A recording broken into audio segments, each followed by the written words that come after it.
All right, y'all, welcome to the Scott Horton Show. I'm the director of the Libertarian Institute, editorial director of antiwar.com, and author of Provoked, How Washington Started the New Cold War with Russia and the Catastrophe in Ukraine. Sign up for the podcast feed at scotthorton.org or scotthortonshow.com. I've got more than 6,000 interviews in the archive for you there going back to 2003. And follow me on all the video sites and X at Scott Horton Show. All right, you guys, and introducing great Jesse Trentadue, the man who may hold the key to the truth behind the Oklahoma City bombing, and our good friend Richard Booth, who is the Glenn Wilburn Fellow at the Libertarian Institute and the keeper of the most important archive of Oklahoma City bombing documents and information at libertarianinstitute.org/OKC, and that is the great Richard Booth. Welcome also to the show. Welcome both of you. How are you? Good. Thank you for having me back on, Scott. Very good as well. Thank you. I appreciate being here, and I think that your audience is going to want to hear from Jesse because it's been quite some time. Yes, we were just talking about that. I didn't really realize, Richard, but you say, or you guys figured out, it's been almost 15 years since I've been able to interview Jesse on the show. And I've had people over the years ask, hey, what's up with Jesse Trentadue? How come you don't interview him anymore? And, well, we still talk on the phone sometimes and, of course, email back and forth. But there's been a reason I haven't been able to interview you. Jesse, can you explain what has been the hold this whole time? Well, we had the big trial, the FOIA lawsuit that went to trial in 2014. And that's when the FBI threatened my witness, John Matthews, if he testified. And the judge concluded the trial, but he did not issue a ruling because he appointed a special master to investigate the witness tampering. And everything went underground then. It was sealed. And it's still been sealed because the witness tampering investigation has now consumed 10 years.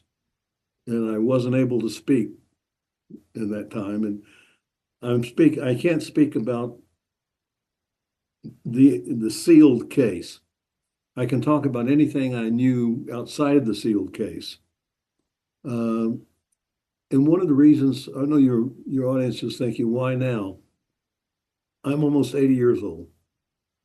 I started this fight 30 years ago with two great allies, J.D. Cash and Roger Charles, both of whom died unexpectedly, both of whom took an incredible amount of information to the grave with them about Oklahoma City.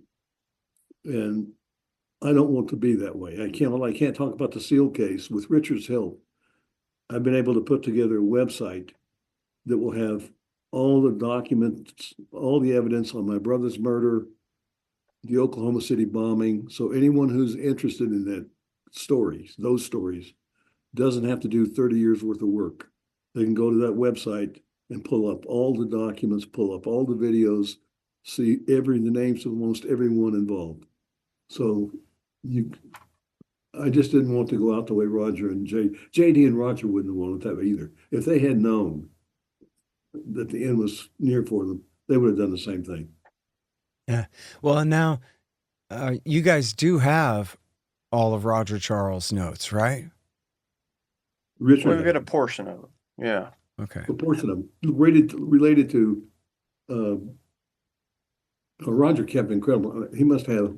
He had like 48 notebooks, I think, something like that. Years and years of his work as a journalist. Yep. And I think Richard has the notebooks dealing with Patcon and John Matthews, which is a crucial element in this whole story. Right. That's right. Yep. You know, and we'll be getting to that shortly here. So, and so for people not familiar, one or the other of you, please remind us who is Roger Charles. Sure. Yeah. Yeah. We'll go ahead, Jesse. Roger's became a dear friend. He was from Mingo County, West Virginia. I'm from McDowell County, West Virginia. We're both former Marines, and found out as we got together that he's one of those trashy McCoys. And my family are Hatfields. I love that part of the story. I used to, I Yep. told Roger the story. My granny would say, when I was a little boy, Jesse, there's two kinds of snakes. If it don't rattle, it's a McCoy. And the unlikely alliance. But Okay. the key thing, I think, for me at least, is Jesse and Roger, both United States Marines. And United States Marines do not give up. They will go to the end. And sure enough, Roger was a titan And on he this was a case. reporter for ABC News, right? Well, Correct. he retired from the Marine Corps, and he spent the last 10 years of his career in the Pentagon in intelligence. He was an Yep. incredibly bright man, had a lot of contacts. He won a Peabody Award with 60 Minutes. He was part of Dan Rather's production crew, and was with him until the whole Bush fiasco Yep. when Rather was out. This was the thing with the document scandal. And that wasn't his fault, though. No, and Roger warned, Dan Rather and said, "Hey, man," he warned him. He said, "This story is true, but these documents are bogus." But Roger also then worked for ABC News 2020. He works for 2020 for 60 Minutes. He was mentored by David Hackworth, from the Vietnam War, legendary reporter also. He had his first story was like a cover story on Newsweek regarding the shoot down of an Iranian civilian passenger liner by the USS Vincennes. And so he was a great journalist, and yeah, he did serve as an investigator for the two primary mainstream investigative journalism television shows, and also served for a time as an investigator for the Stephen Jones team, where he was hired. And by virtue of that, That's McVey's defense team. McVey's defense team. That's right. And on that team, he was exposed to a great deal of material, that the average Americans have not been able to see, that showed him there was a conspiracy here. Okay. So now one good thing about this interview is we got plenty of time, so we don't have to be in a hurry, and we can take the long way around sometimes if we need to. So obviously we have a lot that we need to learn from Jesse, but I think, Richard, if I could, before I get a summary of Jesse's story, I want to get a summary of the Oklahoma bombing story from you. Just the thumbnail sketch. Like if we had just you mean a couple like of the official minutes. story, or what you think? What I think happened? Well, everybody knows McVey did it himself. Tell me why not in a few minutes here. Okay. What it is, because then Jesse's story picks up in the middle of not just the Oklahoma bombing, but the cover-up of the Oklahoma bombing. That's right. Yeah. Yeah. So basically, what we do know from the evidence, from the FBI documents, is that there were about 24 witnesses, 24, who saw Timothy McVey in downtown Oklahoma City on April 19th. These are witnesses who were interviewed by the FBI, many of them on the 19th, including a man who saw McVey get out of the Ryder truck. He saw the Ryder truck park in front of the building. He saw McVey step out. He saw McVey cross the street. And behind McVey was a second person. And the 23 other witnesses also said that this second person was with Tim McVey. So we have a situation whereby every single witness who observed the perpetrator of the crime in Oklahoma City saw him with another person. And in June of 1995, the FBI comes out and they say, "Oh, John Doe 2 doesn't exist." That's what they said. And I knew then immediately that I was being lied to, because I'd already read, dozens of accounts from people who saw this other person. The LA Times ran a story, I want to say April 28th of 95, where they said that the bombing was a work of 4 to 6 people, and that they were investigating a link between a series of bank robberies and the bombing. And so this is just a week after the bombing, and that's already in the paper. And we have documents that go deeper into that show how they were investigating these neo-Nazi bank robbers. But the bottom line is that all the witnesses saw other people. Now, we also have the surveillance camera footage. And what we know about that comes primarily from FBI documents and a Secret Service timeline. And in the Secret Service timeline, it talks about how we have, footage of the bombing, and it talks about, the perpetrators stepped out of the Ryder truck 2 minutes and 3, they gave an exact number down to the minute and second as to when these people exited the truck after they parked it, which indicates there was a time code, which indicates somebody viewed it, and they, to be able to write this in the Secret Service timeline. We have that. And in addition to those other stuff in the surveillance tapes, we know that an FBI agent, unscrupulous, tried to sell the surveillance footage to Dateline NBC in the fall of 1995. Okay, and then also in the fall of 95, and this ran nationwide, April 28th, 1995, Associated Press, it said that the FBI has a surveillance video that shows the Ryder truck, and it says you can see 2 people are in it. Okay, right there. It's just right there. It's all there in the news reports. That's why when I tell people, when talking about the archive, I tell people just go read the first month of coverage on the Oklahoma City bombing, and you'll have everything you need to know. You'll know, okay, yeah, this is a group of 5 or 6 people. All right, and so then, that's the long short of it. Well, so then tell me why they just blamed it on McVey and not all those people then. Yeah, well, there you go. That's a great question. And part of it is risk aversion. The feds had a very bad time with the sedition trial.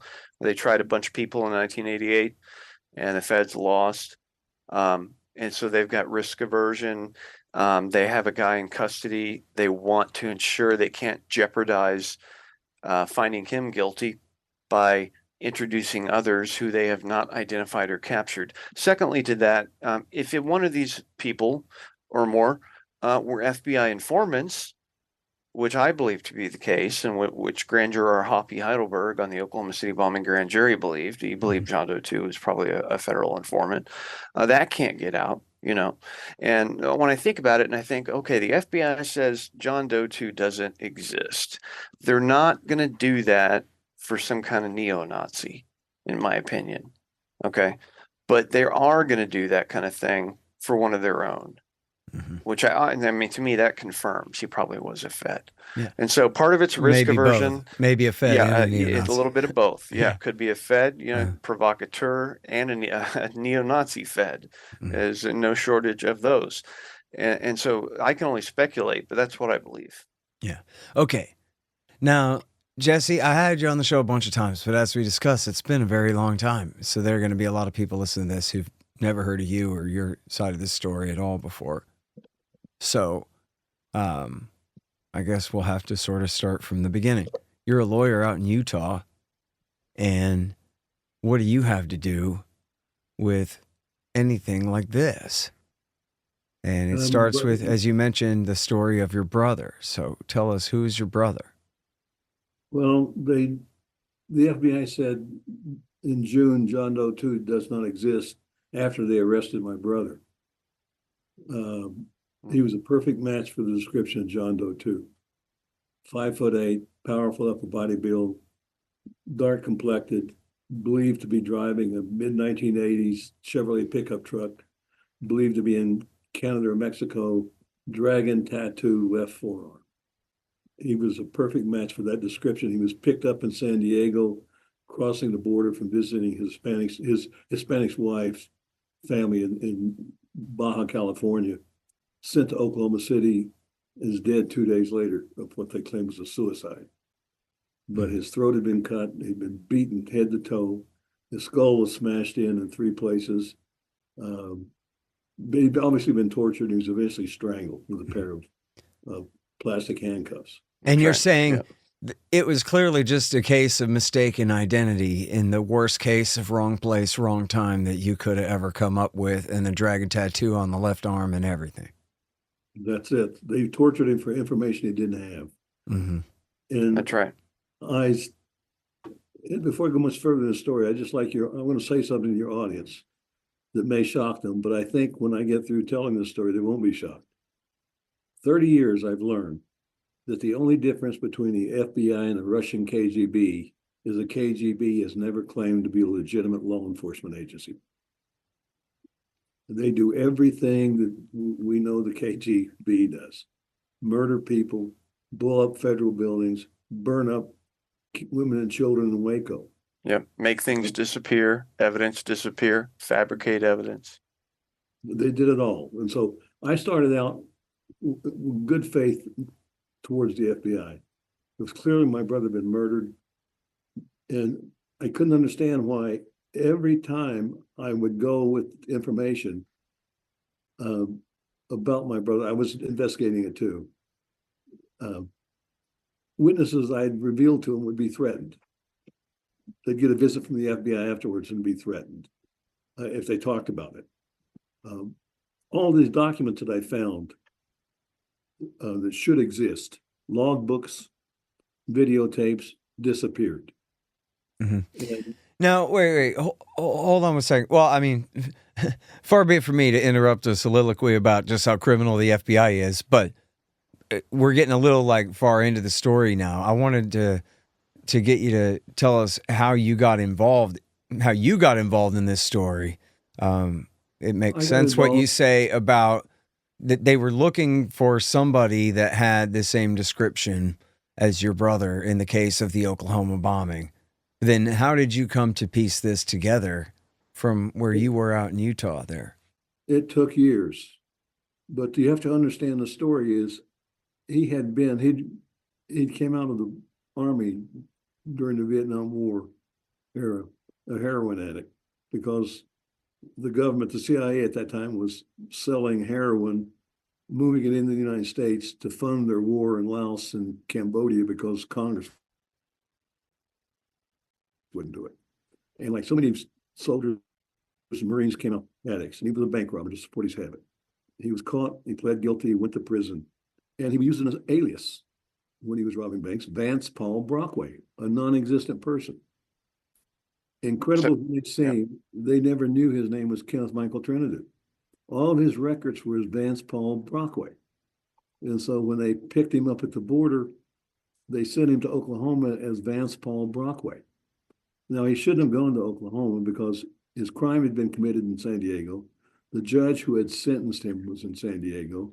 His parole violation was drinking beer. He had a parole officer who put a no beer drinking condition on it. And he went to the officer and said, I'm going to drink beer. And, if you're going to send me back, so what? You're not going to send me back for years for beer drinking. And so he'd been out, I guess, 6 years until Oklahoma City happened. And that's when he's picked up. That's right. And sent to Oklahoma. He's dead 2 days later, 2.5 days later. Now, pardon me, I don't like to interrupt, but I just want to add here that it's important when you look at not only does Kenny fit the physical description of John Doe 2, but on paper, when you look at it and you see a guy has bank robbery in his background, he's got aliases. Right. And you know that on April 28th, the LA Times is reporting the FBI is investigating a connection between a series of Midwest bank robberies to fund the bombing. And we even have new documents now that show within 1 week of the bombing, the FBI is comparing the fingerprints of the ARA, Aryan Republican Army, against McVey's within a week. In other words, maybe it wasn't a mistaken identity. Maybe they had found a bank robber to pin it on. Well, I think that they had a guy who they were convinced was John Doe 2, were convinced was part of these white supremacist bank robbers. And these were street agents, the kind of agents who they think this is going to be a career making move, right? They are just convinced they have got the guy. He matches everything, right? And like Jesse said, they tortured him for information he did not have. Yeah, that makes sense. And that's undisputed. You look at the photos, you can see it. I mean, he's got stun gun marks on his feet. He's got bruises where people are holding him. It's totally offensive to me that anyone would say, after I viewed that material, anyone would say that it's a suicide. It's absolutely offensive to say that. But my point being is that his background matched just as well as the physical details. And I believe they did think he was John Doe too. And they did do an enhanced interrogation, and they did continue to push it, thinking eventually he's going to tell us. It's a reasonable interpretation for sure. And this goes to the pictures, and I'm sure we have all of this in the archive at the Institute, right? And I know you guys are building another site with the full archive. There always has been Jesse Trentadue, Kenneth Trentadue.com has all this stuff, right? www.KennethTrentadue.com will have all the evidence on Patcon. So that is the site that you guys are doing up now. Okay. Yeah. And it's been there for a long time. KennethTrentadue.com. It's been there a long time, since like 2008, back when Jesse had a reward, that he was offering. I greedily want anything that's on there to also be in our archive at the Institute for safekeeping as well. Yep. We can do that. The one thing I wanted to point out that was different, and this is because I recently received these, is that what we did not have on the Institute, and which is important, I think, are the 35 millimeter photos of the crime scene and of Kenny's body from the mortuary. These photos, which any reasonable person views, knows that this man was murdered. That stuff was not in the archive. I recently was sent that by Jesse while we were working together on the website. So certainly I'll mirror it on the archive. All the stuff out there that's like documents, all those are on the archive now already. And it is important that people look at those. Lord knows we're all desensitized after everything on Twitter going on recently. Cringe and bear it for a moment and look. And I think this is something that we've spoken about before, Jesse, is that in fact, like it doesn't seem like he was held down, tied up, and tortured as much as it looks like he got in one hell of a fist fight with a couple of guys.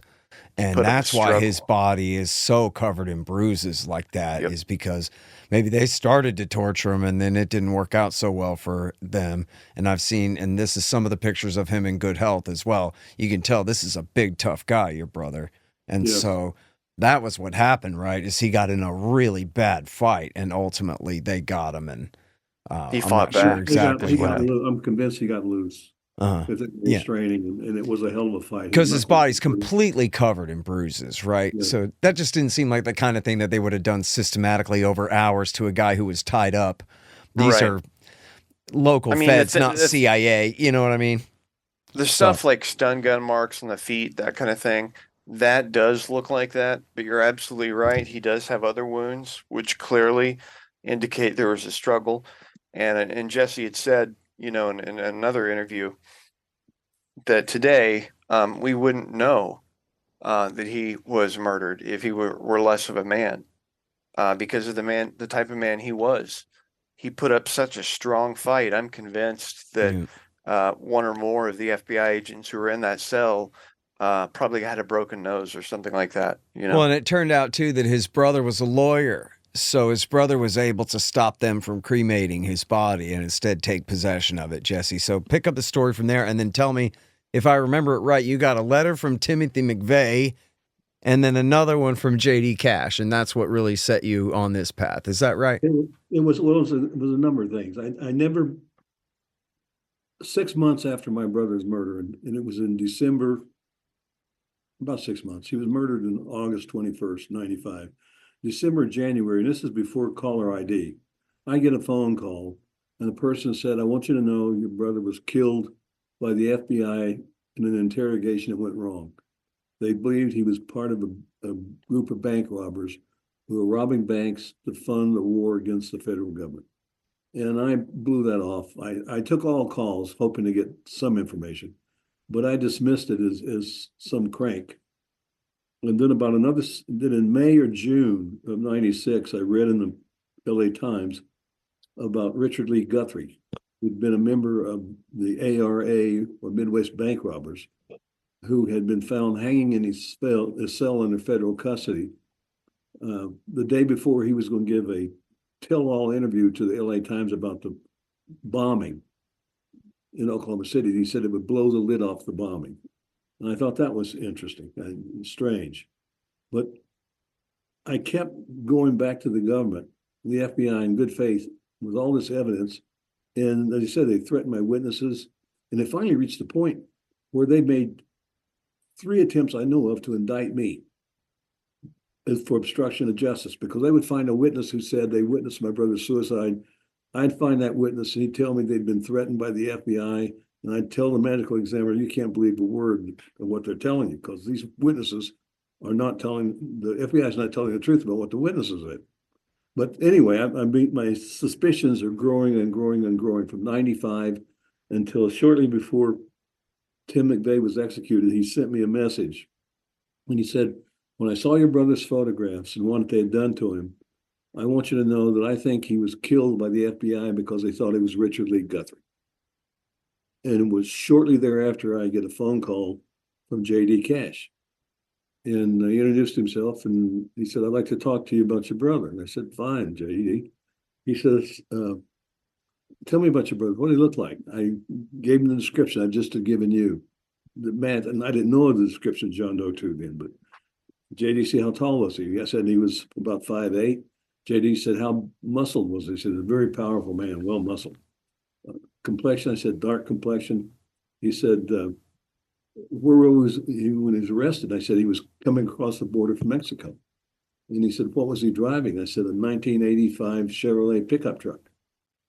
And he says, have any tattoos? I go, yes, he did. And J.D. said, what? And I said, he had a dragon tattoo on his left forearm. And J.D. said, are you sitting down? I said, hell yes, I'm sitting down. Where are you going with this? He says, your brother was a perfect match for John Doe 2. And that's why I think they picked him up, and I think that's why they killed him. And go back up, give you a break here, but go back on the torture. Well, let me just add here. I'm sorry, because I didn't introduce the guy properly. J.D. Cash was a local reporter for the McCurtain Gazette who was onto this story from the very beginning and did some of the greatest and especially earliest work on it. It was incredible work he did. That's right. And with the medical examiner, my brother was in an isolation cell, had no source of caffeine. And the autopsy showed that within an hour of death, he consumed the equivalent of 30 bottles of Coca-Cola worth of caffeine. And the stun gun burns and the beating on the soles of his feet, I asked the medical examiner about that, and he said, he's clearly been tortured. He said, it's a common practice to give a victim of torture caffeine to enhance the pain. So they systematically tortured him. Now, he did get loose and he put up one hell of a fight and he hurt some people, it's clear. But the point being, I never suspected it was linked, his death, to the Oklahoma City bombing. But every lead I went down took me to Oklahoma City. And I was there solid on the ground after I talked to McVey and talked to J.D. Cash. It all made sense. I could not understand why the cover-up. If it had been a couple of guards that killed him, they would have thrown them under the bus. Why indict me? Try to indict me. Why does all the evidence disappear? The logbooks disappear. The crime scene photographs disappear. The negatives of the crime scene photographs disappear. All the evidence that should be there is gone. And that you see that happening, it's so abnormal. I'm sure it tells you there's something more going on here. Well, now, Jesse, so tell me about your court cases over the years, because you have to have some kind of standing to sue on this stuff. And you have gotten all of this stuff on Oklahoma City. So you've been able to make some sort of direct connection between your brother's death and the Oklahoma bombing here, enough to satisfy a federal judge to allow you to continue for all these years, right? So what's going on? What exactly did you demonstrate to them? Well, it all started in July of 2011. I had discovered that the FBI had an operation called Patcon, which was an acronym for Patriot Conspiracy. And it looked huge. It was all over the country: Birmingham, Salt Lake, Memphis, Texas. But it looked huge. And the FBI pushed back and said, no. It was just a sting operation we put together to apprehend some militia groups that had stolen night vision goggles out of the Army base in Alabama. But it looked bigger than that. Way bigger, yeah. Many offices. And so I started to put all this information on the internet, all these records I was getting from my FOIA suits on Patcon. And I get a call in early July of 2011, and the guy on the phone introduced himself as John Matthews. And I said, "Can I help you, Mr. Matthews?" He said, "Yes." He said, "You've got all the pieces, but you haven't put it together." And I said, "What the hell you mean?" He says, "Patcon. You don't understand what's about, do you?"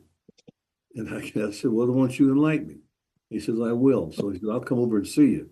So he came to Salt Lake City on July 24th, 2011. I remember that because that is one of the largest, it is the biggest holiday in Utah because it's when the Mormons arrived, the pioneers back in 1847. It's bigger than the 4th of July. Everything shuts down on that. And so I met him, and we're sitting on a bench outside my office, and he said, I said, "Mr. Matthews," I found out in quick order that he was another former Marine. And John and Roger and I had all served in the 3rd Marine Division at different times. And I said, "What can I do for you?" He said, "I want the story Patcon told." I said, "What's the story?" He said, "When I got on the Marine Corps, I went underground as an undercover operative for the FBI in this operation called Patcon from about 1991 to 1998. He said, I did it because I was told that the objective was to infiltrate these right-wing militia groups and monitor them and report on them. And he said, I believe these people were dangerous, and I did it out of a sense of patriotism in my country." And he said, most people who are undercover for the FBI are caught committing a crime and forced to cooperate, to help. He said, I did it voluntarily. And he said, I came to realize that the real objective wasn't to infiltrate and monitor. The real objective was to infiltrate and incite, provoke them to violence. And then he started to talk about all they'd done. He told me they had 3 operations in play at the same time to blow up a federal building in Oklahoma City. They stopped 2 of them, but let Oklahoma City go forward. It turns out, I found out from the records, and these are I'm sure in Richard's archives, they had another informant in with McVey before in that group. In the fall of '94, had even gone to Oklahoma City to scout targets, and then this informant had reported it back to her hand. It was Carol Howell was her name. That's right. Yep.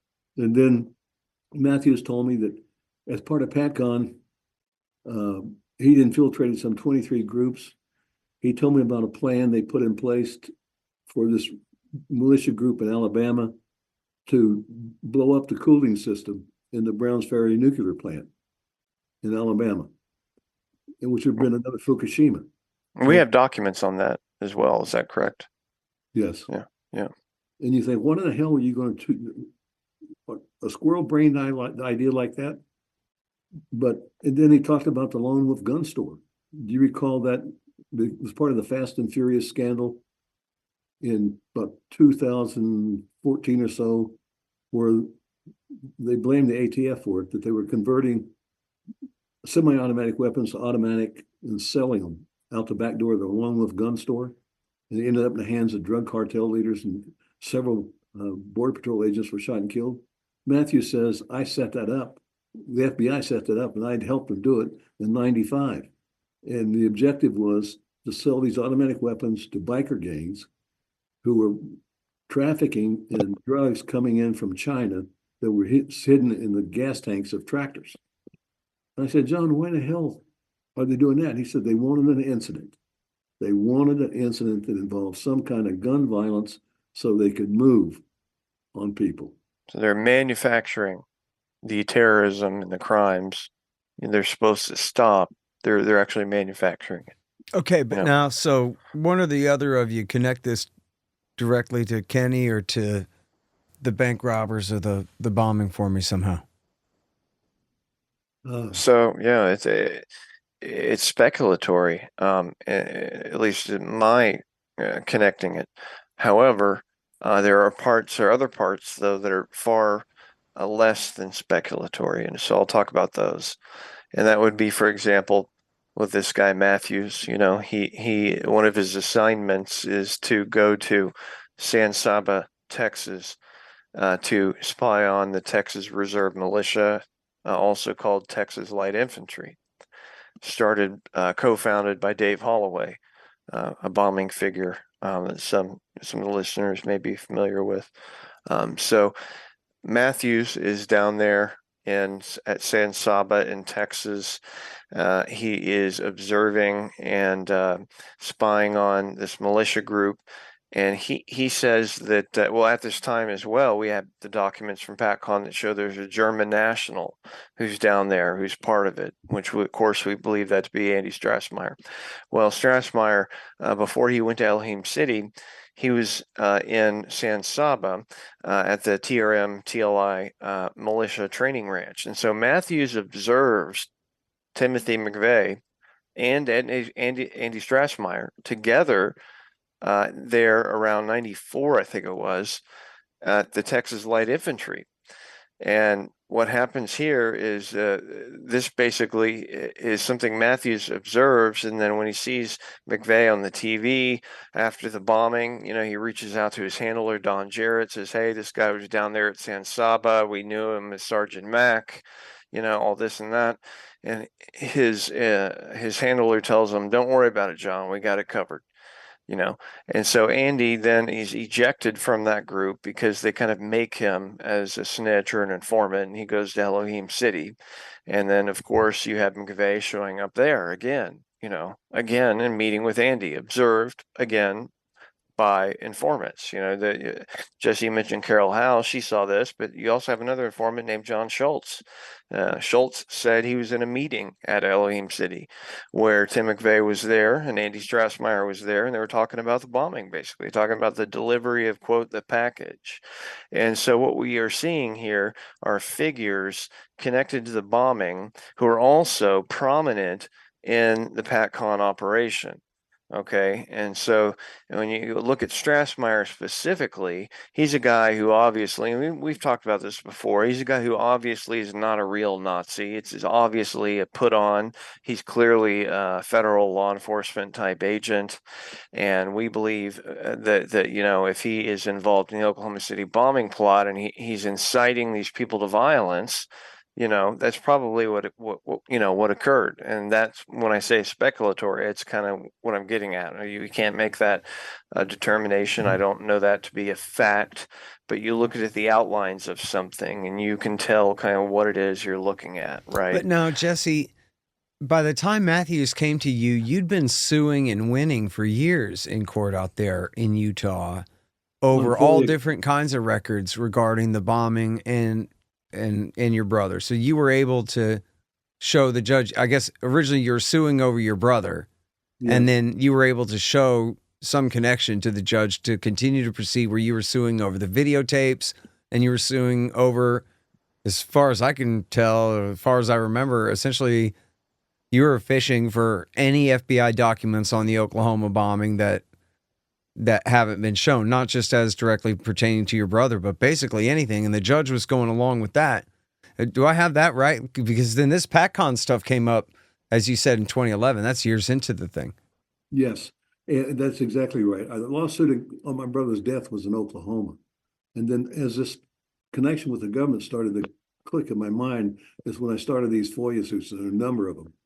And to follow up with what Richard said, we have direct evidence too, is because part of my effort to fight the government over, I got in contact with, well, let me back up a minute. One of the things that was a shock, excuse me, a shocking fact to learn was Matthews said that the FBI had formed the ARA, that it was a front. That's the Aryan Republican Army. Yes. The bank robbery ring of young Nazis. Yes. And then I get a hold of Peter Langan, who was the leader. And Langan gave me a declaration, and this is in Richard's archives, where he says that he wasn't involved, but the other ARA members helped McVey carry out the bombing. Yep. And so it's not speculative in that respect.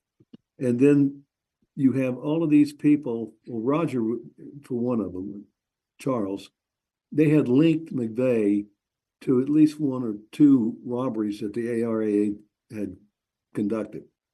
So he was part of that group. He socialized with them. He met with them at Elohim City.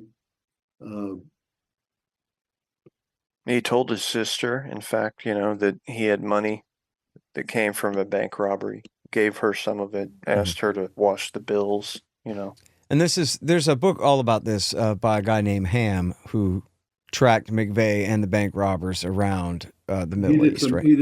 Mark did some great work. Yep. And that was published, 25 years ago? There's In Bad Company. I think it came out in, I want to say 2002. Yes. And still, it's a very good work. It's an important one. Nobody in 2002 knew about Patcon.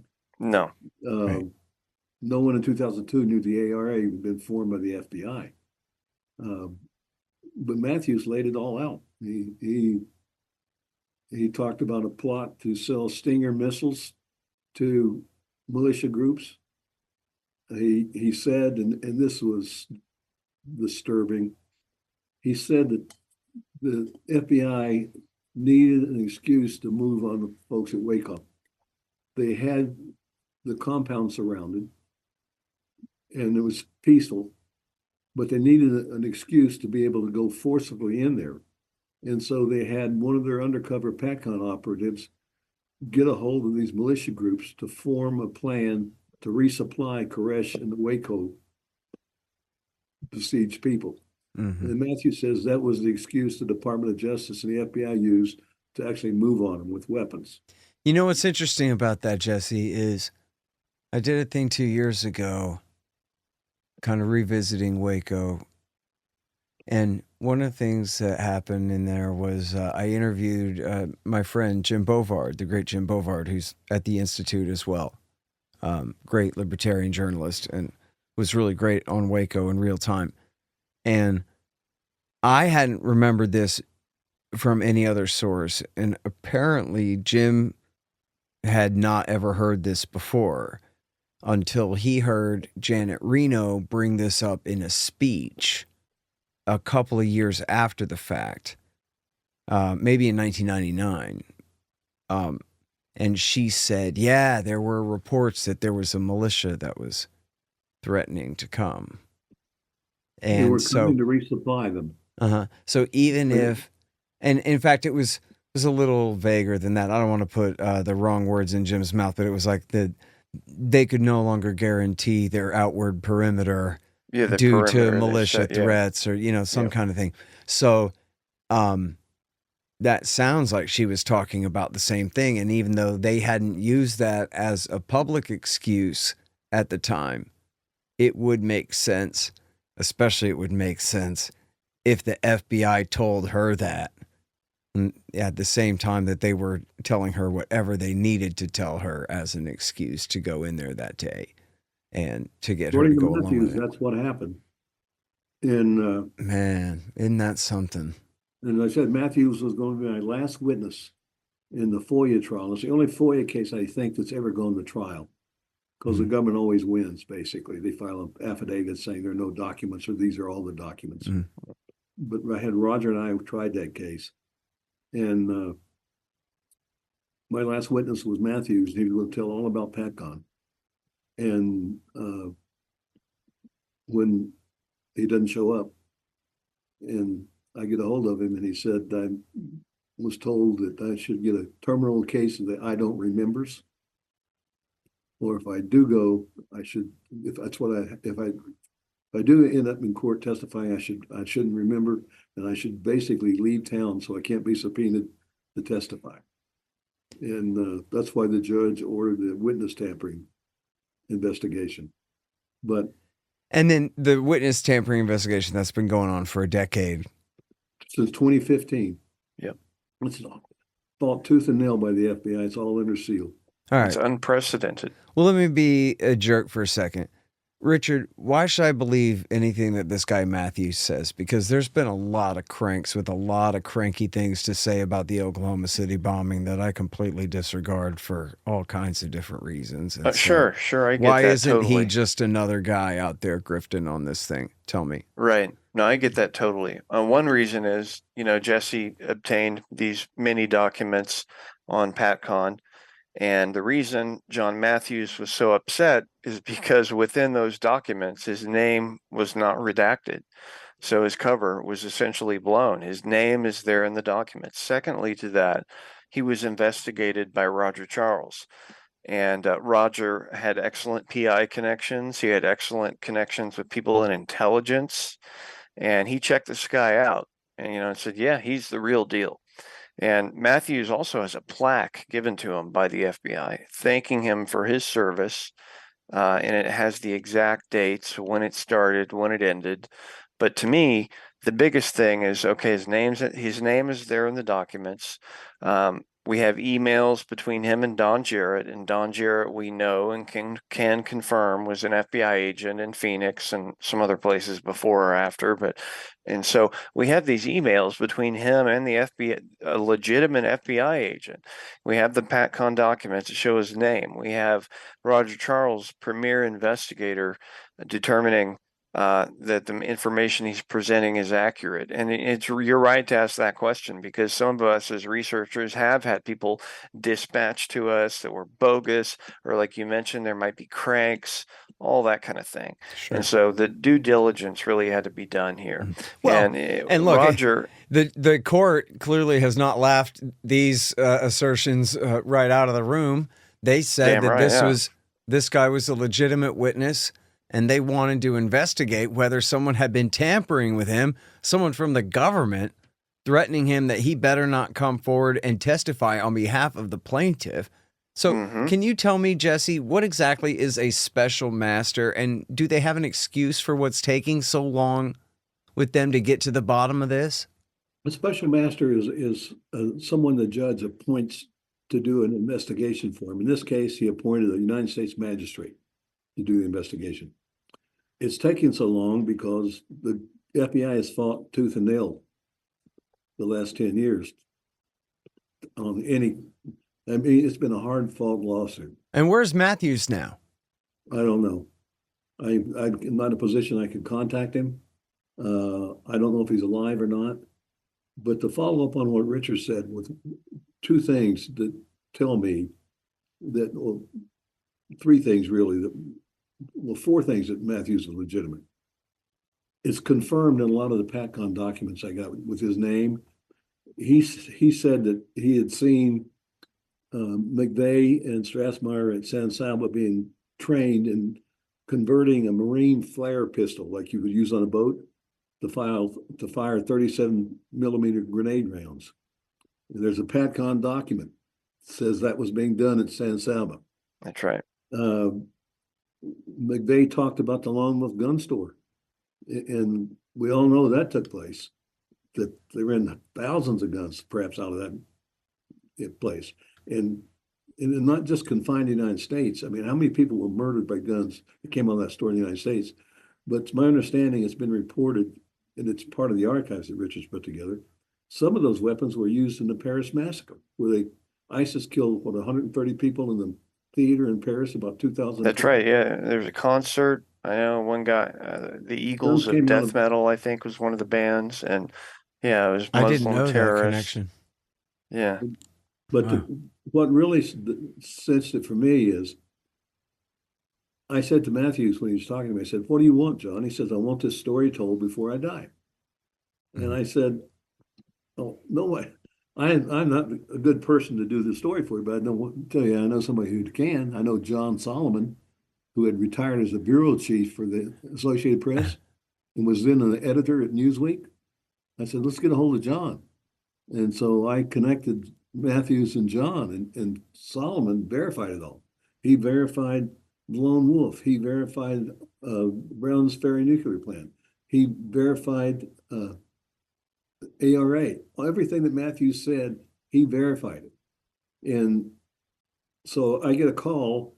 The story is going to run in Newsweek, cover story, big deal. The last Monday in November of 2011. I get a call the week before from a reporter who's writing it. He didn't give me a copy of the story. He read it to me. and it had Browns Ferry, it had the ARA, it had Oklahoma City, it had Lone Wolf Gun Store in that story. Well, when the story comes out, that's all gone. They have Matthew's picture, big picture. Hero infiltrates 23 dangerous groups, but all the Patcon stuff is gone. Yep.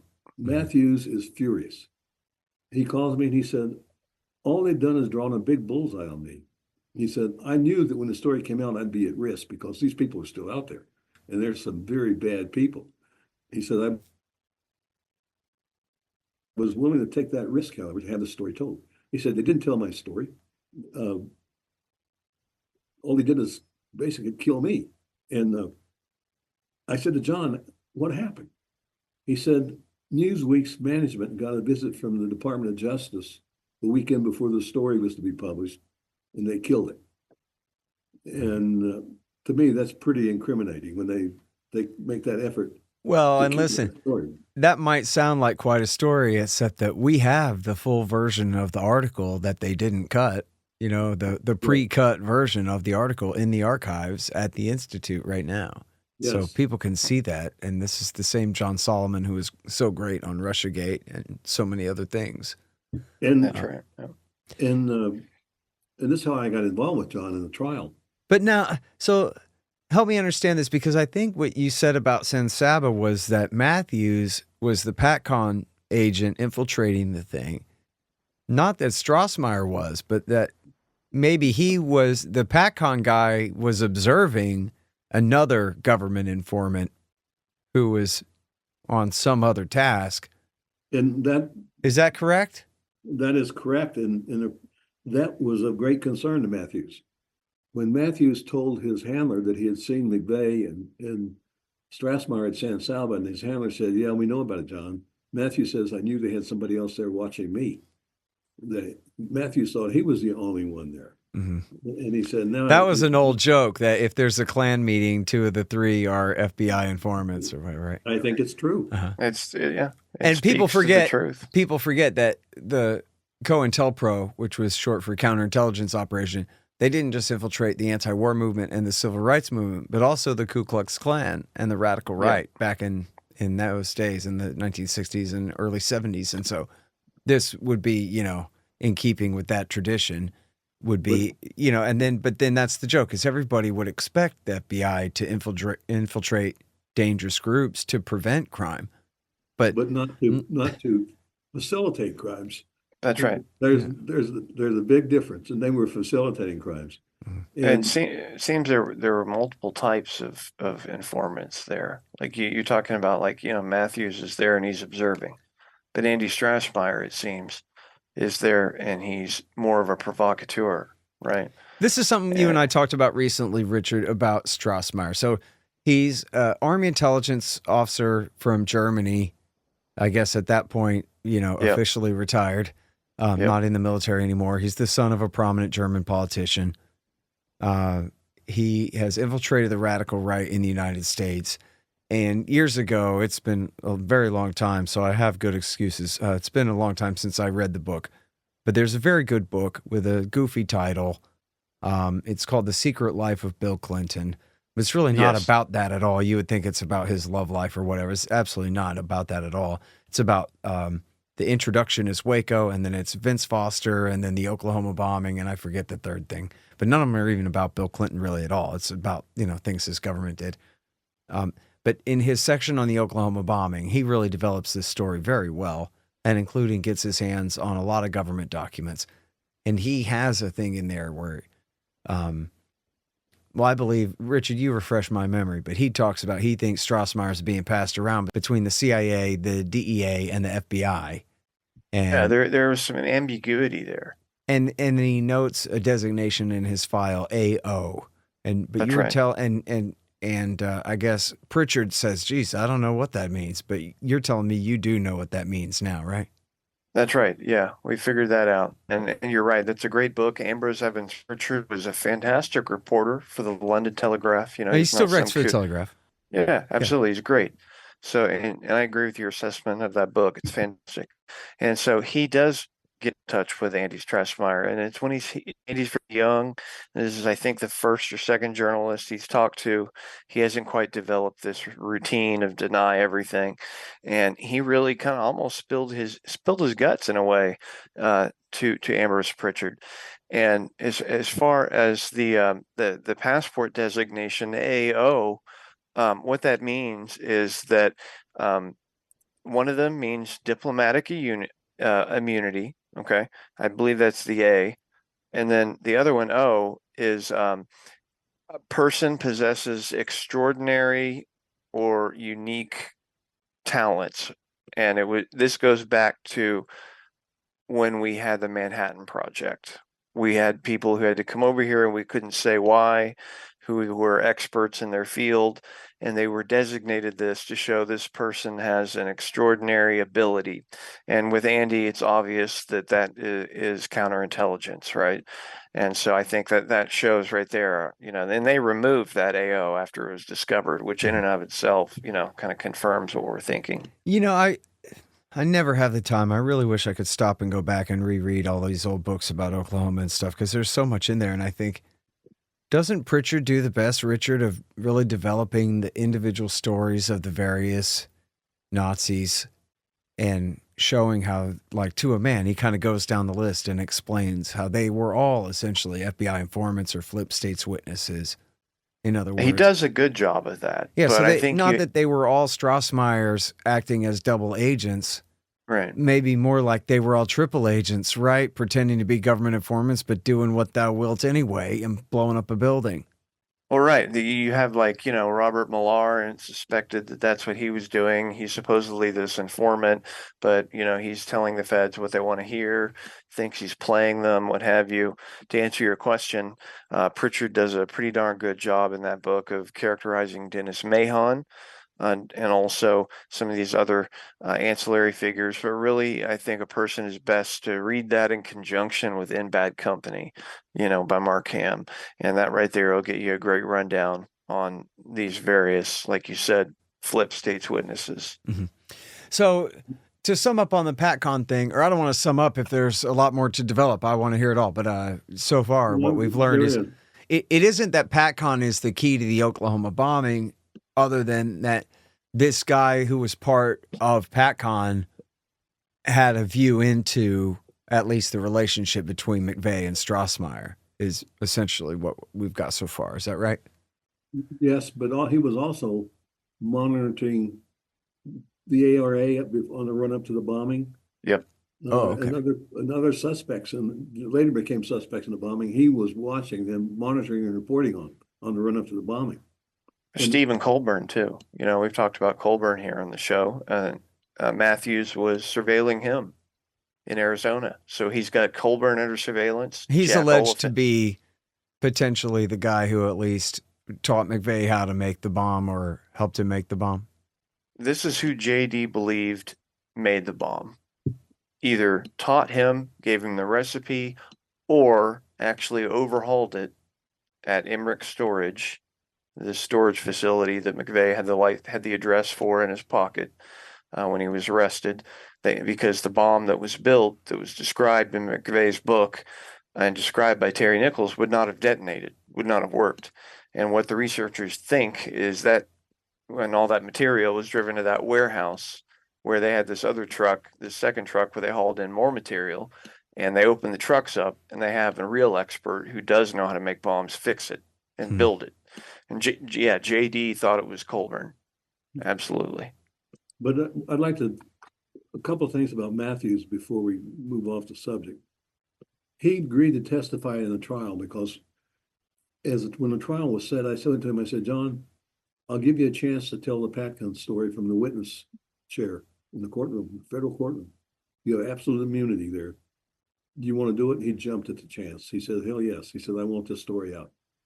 And of course, that's when they came down on him. Mm-hmm. Yeah, that's right. And he hasn't been heard from since. No. But, you talk about my lawsuits, and Patcon was so big. And one of the things that spun out of Patcon in one of my lawsuits is The FBI had a sensitive informant program where they would recruit and place informants on the staffs of federal judges. They would recruit and place informants in all the other federal agencies. They would put them among the certain clergy in the United States. And we found out this for a fact, they also recruited them and had them at the highest levels of mainstream media. Yeah. On it. And they would deflect stories that were going to be negative about the FBI or the bombing. They even had them in the White House. And they even had an informant on McVey's defense team. And you say, when I sued them for those records, I thought they would come back and say, I said, I want all the records. I discovered the sensitive informant program. I said, I want all the records on the sensitive informant program. I thought they would come back and say, there are no records because that would be unconstitutional as hell and we would never do that. Instead, they came back and said, we have all these records, but you can't have them national security. And that's a trump card in the FOIA suit. Once they play that card, a judge can't do anything except deny. But now, in the process of your Patcon suit here and the special master investigation, the special master has to report back to the judge from time to time about his progress and what's happening and whether this guy he's been able to reach this guy or whatever, something, maybe not that level of detail, but something. No? I don't know. Yeah. I mean, it's not, I'm not privy to that. It's sealed. I bet that, and this is so unprecedented. Firstly, I've not heard about special master, investigations before, but I certainly would never expect one to last 10 years. Yeah, I've heard the term again. So unprecedented. I heard the term again recently in another context, I think for the first other time I've ever heard it compared to this. But now, but Jesse, I mean, because you're not just a guy caught up in this. You're a lawyer too. That's why you've had so much success in the court already. The degree of success that you have had, which is quite a bit going back. Is there no way that you can query the court? Like, hey, where's this case at? No, you don't do that. You don't go out and call judges lunatic judges either. No, you be nice to the judge. No, I'm not saying be impolite now. But it seems like there's got to be some rule where they have to finish investigating something like this. But they have their own discretion on the time it takes. They devote whatever time they feel it takes to do these things. Yeah. But Matthews, if you're out there, you need to come on the show or something. You need to show up in court. One of the I'll share this with you. It may not be of interest to your audience. In a FOIA suit, lawsuit against the government, there's no discovery. And so you don't know who the witnesses are going to be or what they're going to testify to. The whole purpose of the trial is to show that the FBI never made a reasonable effort. And in this case, it was to find the videotape showing the bomb being delivered to the murder. Right. And if you win it, then you get discovery. You get to go take depositions and go look for it yourself. And I had a witness, Don Browning, who would be worth having on your show. He'd be willing to do it. He was another Marine. He was a dog handler for the Oklahoma City Police Department. And he was at the bombing within minutes of the bomb going off with his dog in the building, in the rubble, searching for survivors. And I put him on the stand and he testified that literally he and the other rescuers were forced out almost at gunpoint by FBI agents who said, you're not getting back into this building until we get some important records out of here. And so I had him tell the story on the stand. I said, Mr. Browning, how did you feel about that? And he said, I was furious. He said, people are dying in there and they're keeping us out of there so they can get some records. And I said, what did you see when you were outside? He said, I saw 2 FBI agents put a ladder up against the Murrow building. What did they do next? He said, they went up and they removed the surveillance camera. What else? They took down the mounting brackets from the camera. What else? They pulled out the wiring and cut it off. I said, do you have any understanding why they did that? He said, it looked to me like they wanted to make it appear as though there'd never been a camera there. And so when I fight the government, they always bring in lawyers from Main Justice out of D.C. Most U.S. attorneys I've met, the local U.S. assistant U.S. attorneys by state, decent people. It's a different breed out of Main Justice. And my grandma would say they're crooked as a fart. And that's the crookedest thing in the world because it's aimed at your toes and hits your nose. But they are, to a person, they're dishonest. And so this lawyer gets up from Main Justice and says, well, Mr. Browning, you expect this court to believe that the FBI would order you out of that building while you're trying to rescue people? And Browning said, that's exactly what they did. And he said, you expect the court to believe you see these FBI agents put a ladder up against the building, remove the camera, the mounting brackets, and the wiring to conceal the fact that there'd been a camera there? He said, that's what happened. And he goes, so no more questions for this witness. Well, I had 3 photographs. First one I showed Browning. I said, recognize this photograph, Mr. Browning? He says, yes, that's when we're all out of the building, ordered out of the building. Show him a second photograph. I said, what is that? He says, that's putting the FBI agents putting the ladder up against the building. I said, do you see any cameras there? He said, oh, there's the camera. And I showed him a third photograph, and he said, what's that? He said, well, the ladder's there. The FBI agents are gone, and the camera's gone too, and all the mounting brackets. And you don't get many moments like that. Yeah, that's a good one. Made for TV movie about it, you know. Hey, y'all, let me tell you about Robertson Roberts Brokerage, Inc. Nobody trusts the U.S. dollar anymore. Foreign governments are stocking up on gold instead of $100 bills.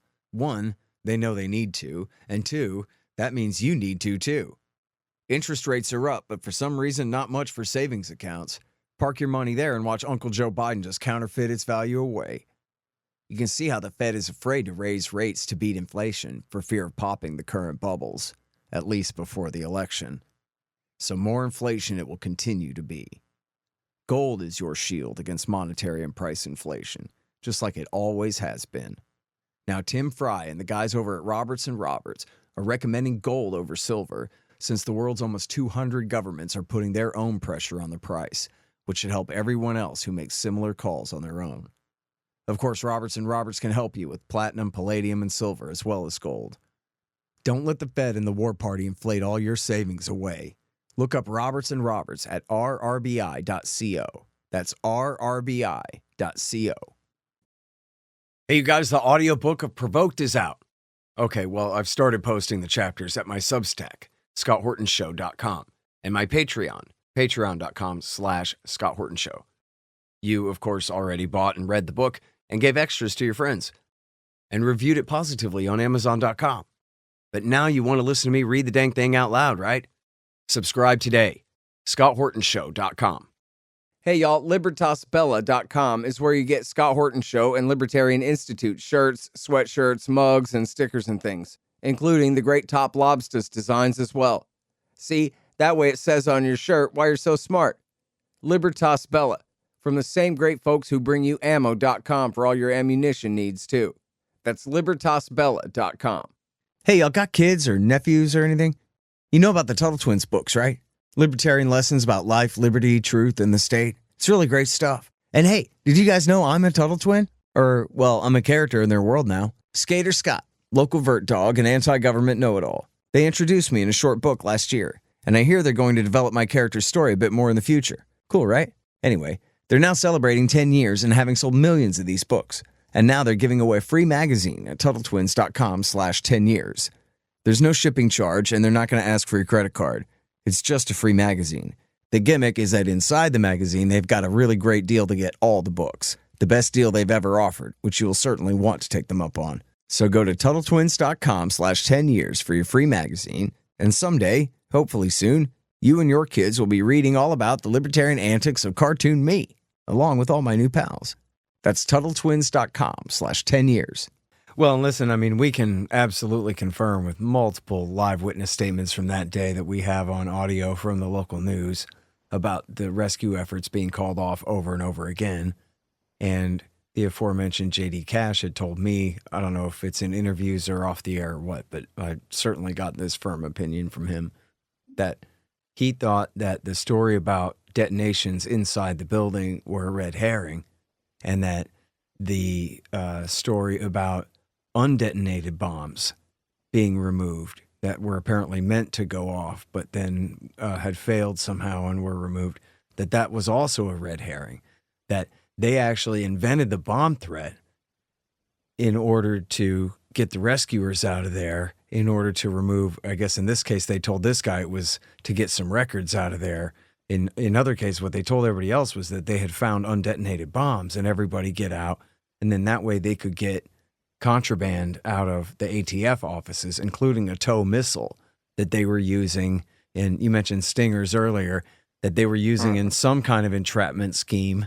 They were promising to sell a anti-tank missile to somebody and some other explosives that they had in their offices. And so, but the same story, that they were in the middle of rescuing people and were forced to withdraw.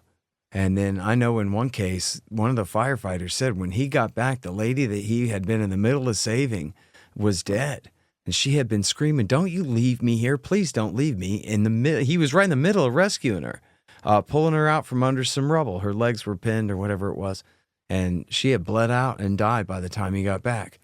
I mean, that was real. So, and then that became part of the origin story of these undetonated bombs in the building, was they made that up on the fly in order to cover what they were doing, which was trying to get themselves out of trouble for having explosives in a building full of kids themselves, whether they had been attached to any columns or not, you know? They did have contraband. You're exactly right. ATF had all that stored right above the daycare. A whole bunch of, like, everything you mentioned was there.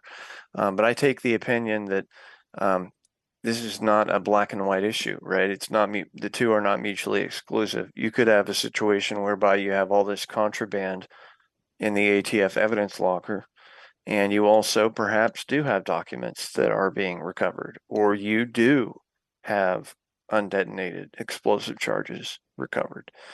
And, I just say that only because of the asymmetrical damage pattern to the building, the seismic evidence showing, two explosions, and the fact that, you've interviewed VZ Lawton, great guy. He was in the building when it happened, and he said the whole building shook on its foundation, and then the lights went out. And then the windows blew in. And I have a news clip of an eyewitness who was in the building who said the same thing. And when I interviewed VZ Lawton, he identified the guy by name and said, "Oh, I know that guy. Wow. He's my friend." Yeah. So that's true. And Ray Brown was the seismologist from the U.S. Geological Survey at the University of Oklahoma there, who did his presentation. So, yeah, it's true. In fact, I think for a very long time, I probably could make the best case. I did on the radio many times make the best case for bombs in the building. I don't know about undetonated ones left over, but at least bombs going off on those columns. And then it was JD that convinced me that was really wrong. But he and JD and Roger had a disagreement over that. Yeah. What did Roger think about that? Roger couldn't understand how the columns in the front of the building, closest, and the columns immediately behind them. Well, there's kind of a plausible explanation. It is somewhat asymmetrical, but then the way it was built was there were bigger columns on the bottom 3 floors and then smaller columns up from there. And so if you have the bigger column in the front, like on the left side facing the building, if that one goes and brings down that whole truss across the 3rd floor and pulls down the front row of columns there, that it's not much of a stretch to see that pulling down one more column in the 2nd row as well.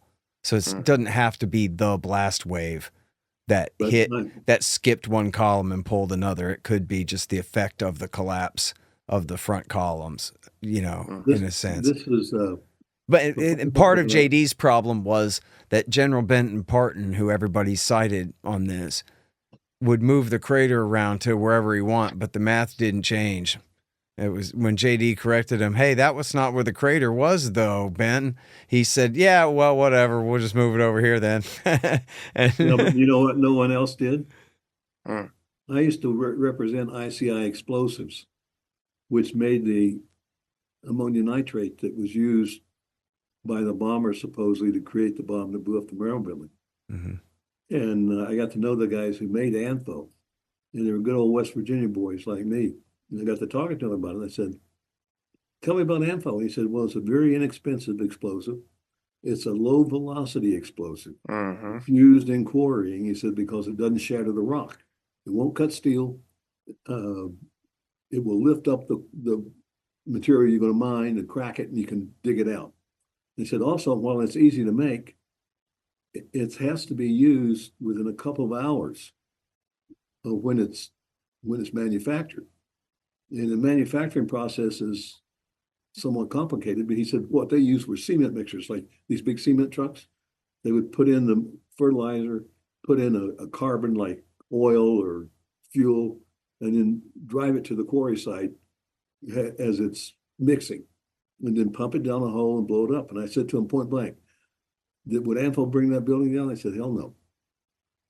Yeah, it takes more than that." They did a test not enough velocity, not enough pressure wave. They did a test at Eglin Air Force Base, which was, an approximate. It was a different kind of explosive that was supposed to be approximately the relative yield. But, they always lied about the size of the explosive. Like, nobody even knows what really was in that truck bomb. And as, we've demonstrated over the years, they started out immediately saying that it was a car bomb outside with 1,200 pounds of explosives. That was the first report.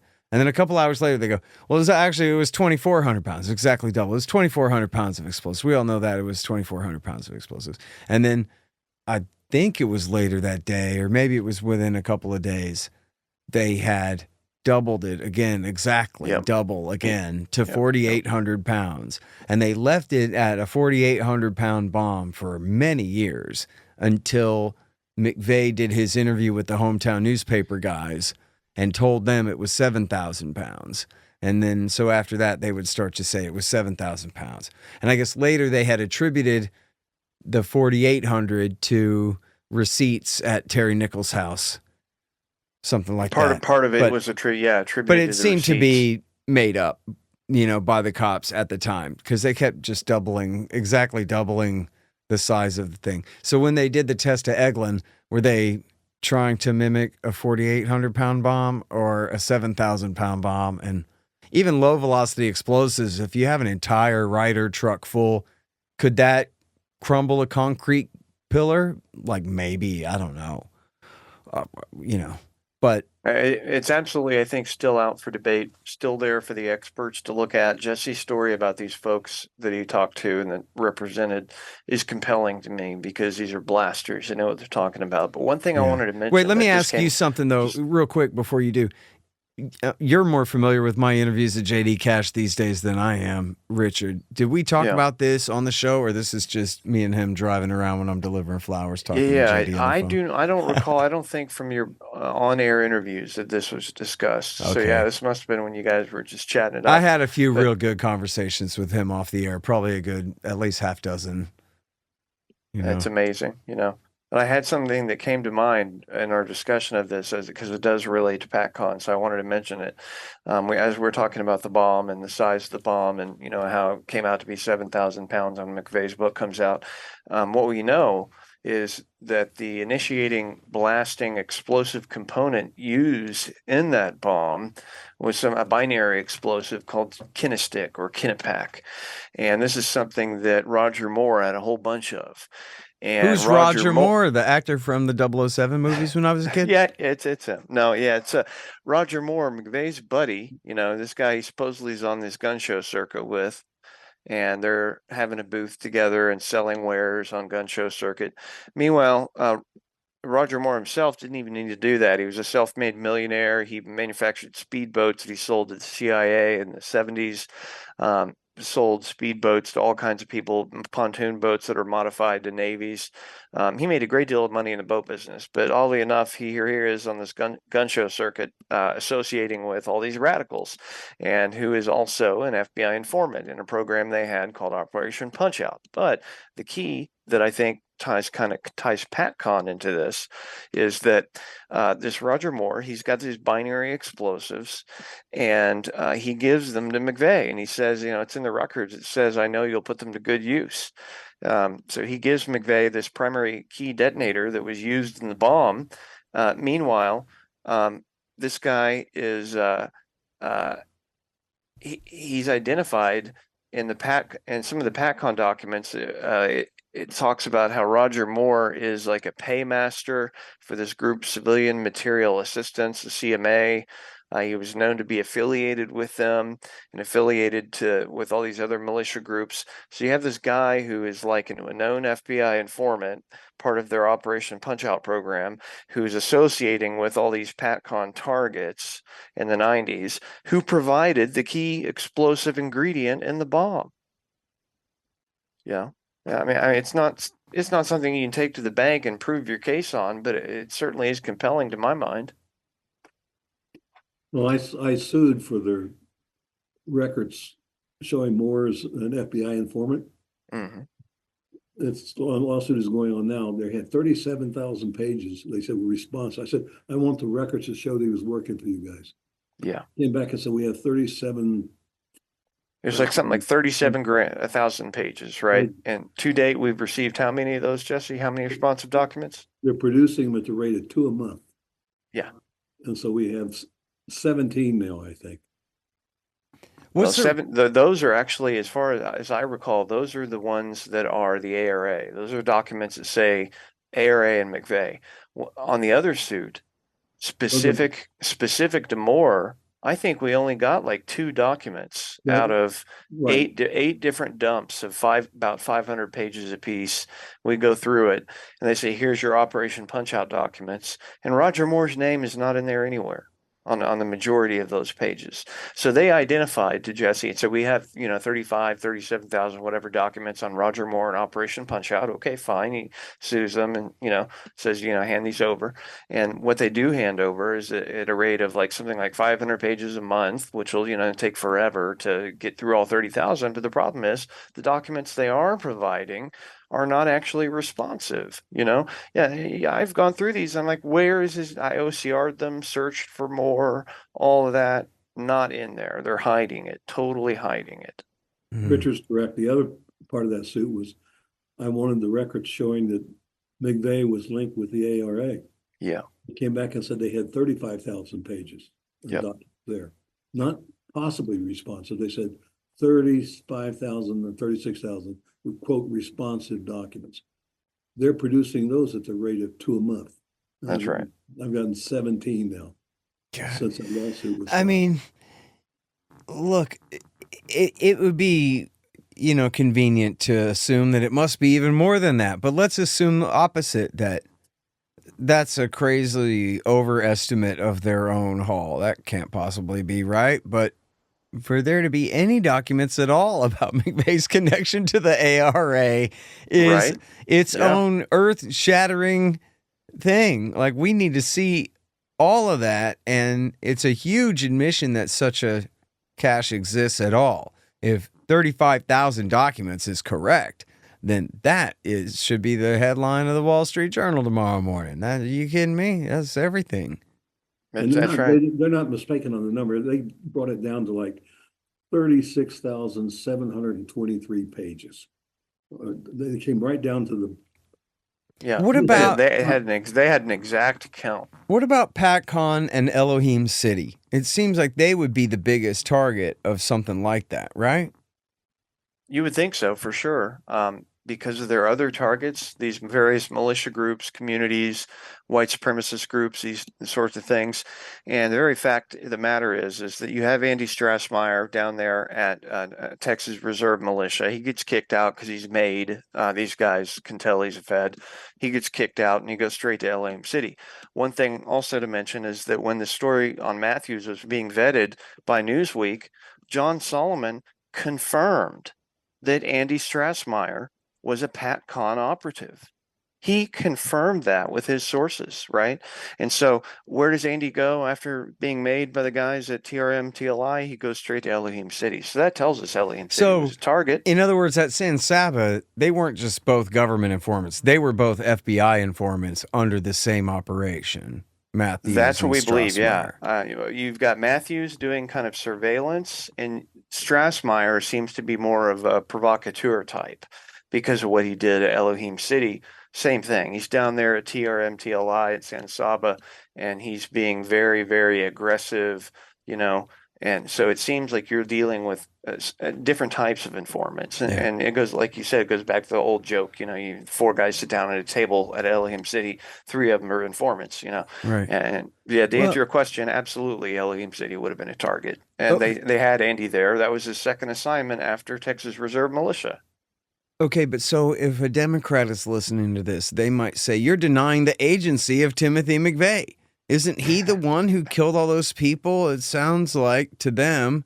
I met somebody like this recently in real life, not just on Twitter, but in real life. Mm-hmm. It sounds like you're making excuses for Timothy McVey. It sounds like you're siding with him because you're saying that somebody else is also responsible, just like as you paraphrased the Fed's concern, and they admitted this, to Roger Charles or to his co-author Andrew Gumbel for their book Oklahoma City, that they were worried that if they went after others, that would jeopardize the death penalty case against McVey.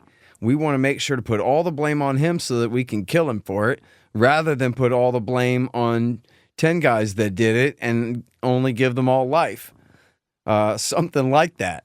And let his defense attorneys be able to say, no, see, this other guy put him up to it. My guy was just the truck driver and this kind of deal. So what exactly, in your estimation, was Timothy McVeigh's role?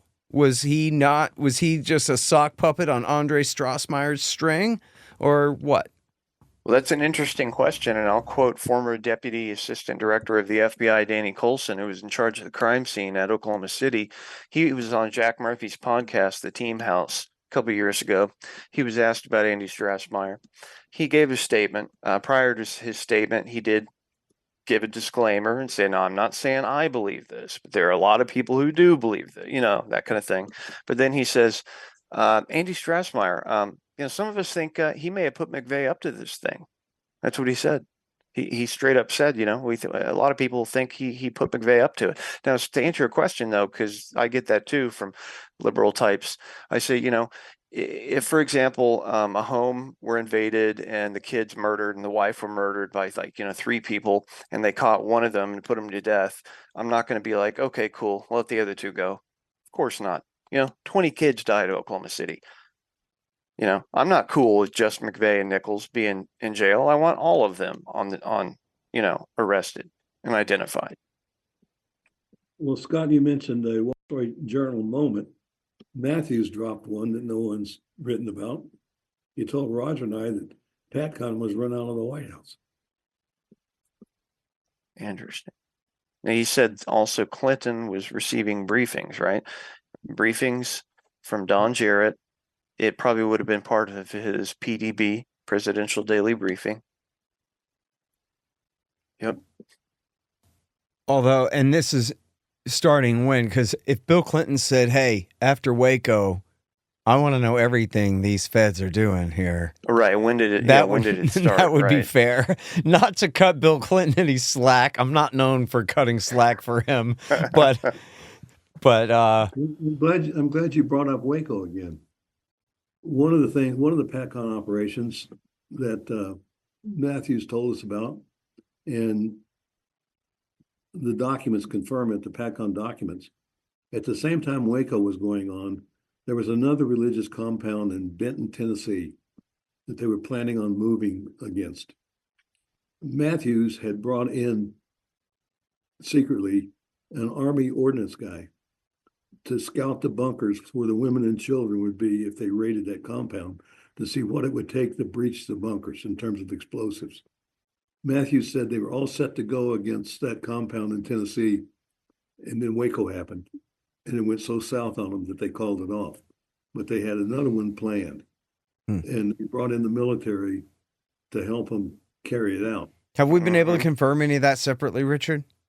I think Well, not separately. It comes from Matthews and Matthews and there's some How about material about Solomon? this in the Patcon documents. Isn't that right, Jesse? yes, we got the Patcon documents talking about it. Okay. And Yeah. Ken Silva went and wrote a story about it. There Okay. you go. Yeah. He confirmed it and went to Tennessee to visit them. They didn't have a clue that they were targeted. Wow. Yeah. I mean, I view this Patcon, like I've said before, it's basically COINTELPRO under a different name. And I think it fits. It fits the FBI's MO. It's exactly how they do things. And you look at things today, like the Whitmer kidnapping thing, where, it's like 2-to-1 ratio of informants to targets. And it's the exact same thing there. They're trying to incite these people to so-called kidnap, Governor Whitmer and or try to assassinate Ralph Northam. And that's the FBI doing the very same thing. Same playbook every time. Jesse, do you still have McVey's letter to you? No, it didn't come by letter. Oh, Came by a message from David Hammer. And I helped David. McVey told David that if David would bring a lawsuit to stop them from performing autopsies on executed federal prisoners, he would tell him about the bombing. So I helped David bring that suit, and he won it. That McVey did not want an autopsy. wait, so this is your original contact from McVey saying, I think that they thought your brother was Richard Guthrie. That came through David Paul Hammer? Yes, because I was working with him on that lawsuit. And It's important for people to know that Hammer knew you before the bombing. yes, well before, due to your brother's case. Yes. Yeah. It was after the bombing, but before it was my brother. He called me up after he heard about my brother. He said, look, I've been in the system forever.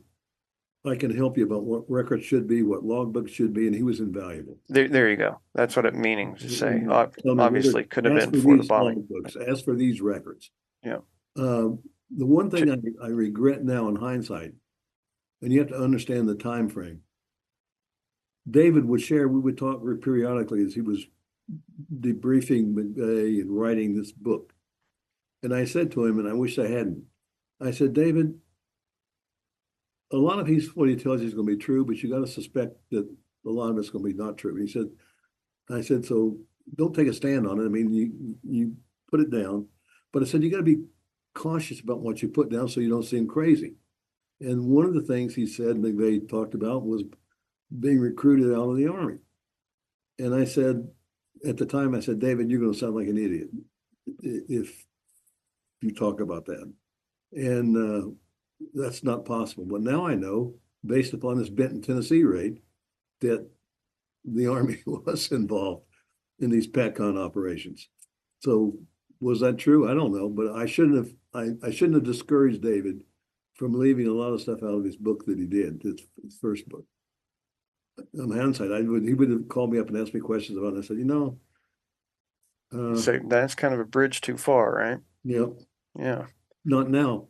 No, well, yeah, and true, his sister and his mom both believed that to be the case. Both Tim McVeigh's sister and mother believed that he was working for the Army, was recruited during Special Forces training.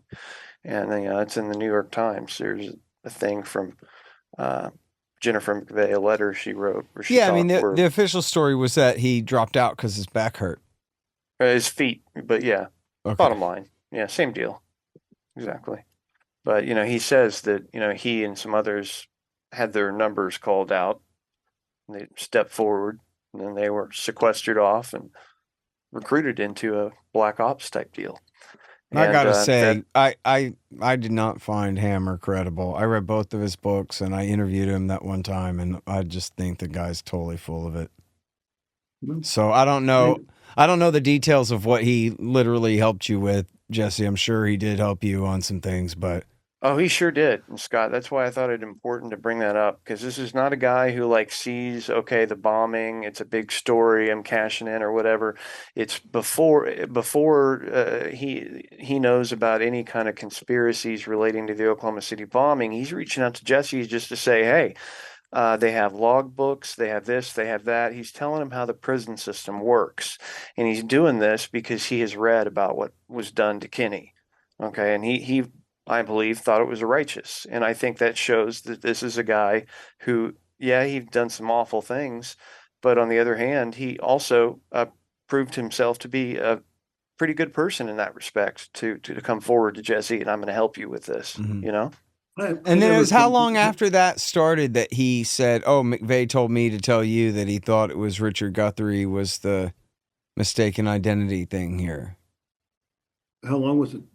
Yeah, like after he started helping you trying to solve Kenny's death, did he bring up this thing? Years later, yeah. Years later. It would have been about the time it was shortly before I got a call from Jay, but just shortly before McVey got executed. Yeah, because see, for a long time there, Hammer was not, in the same facility as McVey. It was when McVey was moved to the new federal death row at Terre Haute when him and Hammer were both put there together. And so prior to that, he's talking to you, and it's before he's even met McVey. Yeah, and the message from McVey came shortly before McVey was executed. And then that was shortly thereafter I get a call from JD. Yeah. But when you look at Guthrie and my brother, they're amazing resemblance. Sure. The one thing that's missing is the dragon tattoo. But I asked Pete Langan, he said Guthrie would frequently use fake tattoos in their robberies. He did all kinds of interesting counterintelligence type techniques. He would darken his skin. He'd use fake mustaches. He would have the guys buy two of the exact same make and model vehicle for the drop car and have one go off in one direction and another off in the other direction. And it's very much in line with the way Guthrie thought. He viewed bank robberies almost as like an counterintelligence type operation. Was there a whole host of reasons to think that Guthrie was actually John Doe too, besides that? Or it was that was still very speculative as to who was riding shotgun that day? I believe that it is unknown who was riding shotgun that day, right? Because you have another guy who's in the truck. Some people have seen him. They didn't get a great look at him. They said he was wearing a ball cap, okay? And they said his build was a little bit bigger. Now, do we know, is that the same guy that all these other people And they would saw? say dark complected, but that can just mean dark for a white guy. You know what I mean? That doesn't necessarily mean farmer's tan or whatever. Yeah, sure. Exactly. So, but to answer your question, I think that it's certainly possible that the person who is in the truck with McVey that day is not the 5'8" bodybuilder type guy that was seen by a whole bunch of other witnesses in the days before the bombing and the week before the bombing.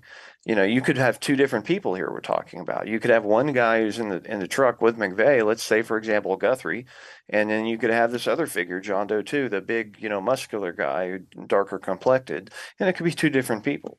Certainly that could be the case. I know that at the McVey trial, the people from the Dreamland Motel testified. No, it's the Chinese delivery guy testified. Yeah, Jeff Davis did. He testified. What he said was that when he delivered Chinese food to that hotel room, the guy answered... It was not John Doe 2. This would be our third John Doe, actually. Right. Because a very good sketch was made of that person by Jeannie Boylan, published in her book, Portraits of Guilt. Fantastic artist from Bend, Oregon. She drew up, a picture of the man Jeff Davis saw entering McVey's motel room. And he said on the stand, it was not McVey and it was not whoever is in the other sketch of John Doe 2. It was somebody else. Exactly right, yeah. Clearly. That's right. So... Not just like our opinion based on the sketches, but he said that. He said whoever that. it was badgered. somebody else. He, in fact, I believe he told a reporter in one of these articles that the FBI was pressuring him and wanted him to just say it was McVey. Yeah. And he refused to do that. Well, and we've known for a very long time, and not just from Hammer, although he does say this, but he contradicts himself in his two different books about it. But it's clear for other reasons that there were two Ryder trucks. So presumably the Nazis knew the feds were following them around, so they just rented a second truck and said, follow the wrong one around. Yep. And got away with what it was anyway. And that's what Roger believed. And that was that came out at the trial too, where again at the Dreamland Motel, where the witnesses said, they know it was Easter Sunday because they were there visiting their relatives. And, that was why they were there. And everybody had an Easter basket and all this stuff. And then the truck, with the official truck, was rented the next day. Not before that, but after that. And so then the feds were left going, geez, I don't know, Judge. But anyway. Yeah, there were a bunch of witnesses, not just at the Dreamland, but also out at Geary Lake, and the people on the highway commuting to work between April 10th and April, I want to say 14th or 15th. Well, and as you mentioned, all 24 witnesses who saw him that morning or saw the truck that morning saw 2 people. That's right. That was why not one of them was called to the stand during the trial. Because anyone who could place McVey at the scene also would have to unfortunately place somebody else in his company, and so they had to just not. Yep. Instead, they looked at the jury and they said, "You're not going to let him get away with this, are you?" And they're like, "Geez, I guess not." And they went ahead and convicted him on no evidence, basically. Well, not no, but without eyewitnesses putting him at the scene, even though they had 24 of them. Can you imagine being a federal prosecutor having 24 eyeball witnesses to a mass murder of 170 people and then not putting them all up there to prove your case beyond a reasonable doubt? Holy moly. Let me put a question back to you, Scott. Can you imagine if you're a federal prosecutor, if you have a videotape showing who delivered the bomb to the Murrow building, you wouldn't have had that Exhibit 1 in the murder case? It is. It's amazing. And the FBI says they can't find that tape. Yep. And as Richard said, we already know from journalism that people have seen it and have described in detail what it shows. And we have the audio of the local NBC affiliate. People can check that in our archives there, again, at libertarianinstitute.org/OKC. We have all the audio files there, don't we, Richard? All the news? We've got a bunch of your MP3s are out there. So that's on there. Yeah. But then to follow up with what Richard said, you have 2 FBI agents trying to sell that tape for $1 million.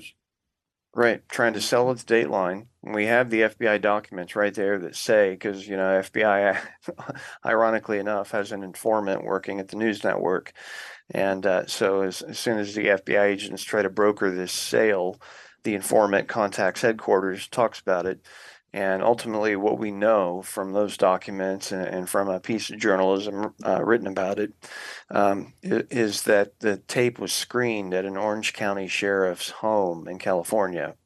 Folks from Dateline were there to screen it, to view it. They had people from the network. They had, the FBI guy's representative there.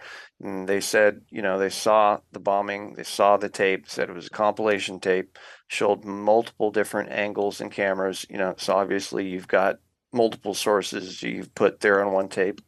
And they tried to sell that. And it's astonishing to me that, we don't have that. They gotta still exist somewhere. Right? Yeah. You would think. It could be that the very last one was destroyed by some Fed, but man. It seems like somebody's got a drawer with that tape in it somewhere, man. That's my thought. I believe they do.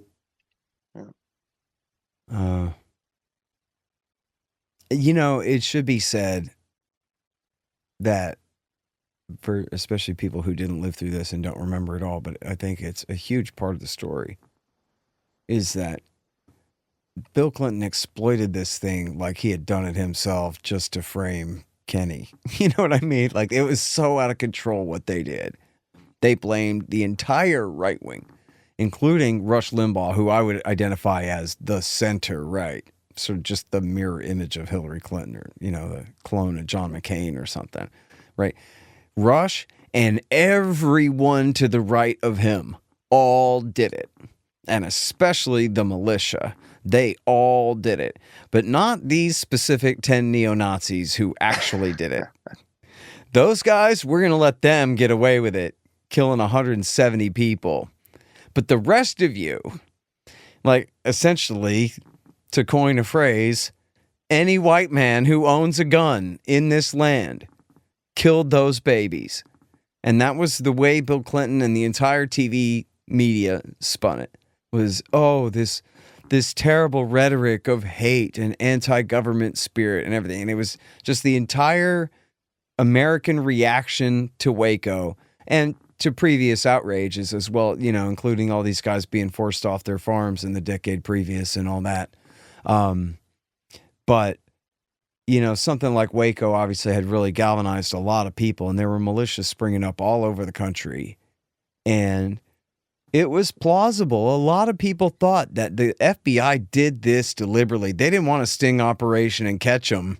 They wanted this to happen so that they could just absolutely shut down all of their right-wing opposition at that time, which was growing and was pretty radical, in its way compared to the way things are now.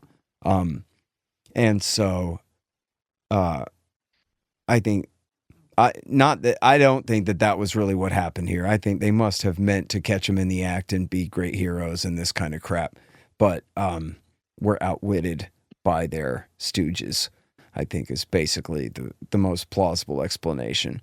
But they exploited it, sort of like with 9/11. Dick Cheney might as well have done it if he didn't, because same damn difference by the time he's done exploiting the thing and killing a couple of million people over it. So, but that's an important part of the story. But whether they wanted it to happen or they just screwed up, it's going to result in a massive cover-up. Sure. That either one is going to produce that cover-up, and we've seen that. Yeah, that's absolutely right. Yep. I'm not shutting down either possibility, I'd hate to think, that it was something they wanted done on purpose, but, looking at throughout history, when you see things like the Gulf of Tonkin and what it seems to be tried to be done with the USS Liberty, it seems to me like it's not outside the realm of what the federal government would do to a people. So certainly possible. But what we do know for a fact is there are others who are involved who have not been named, apprehended, none of that. Yeah.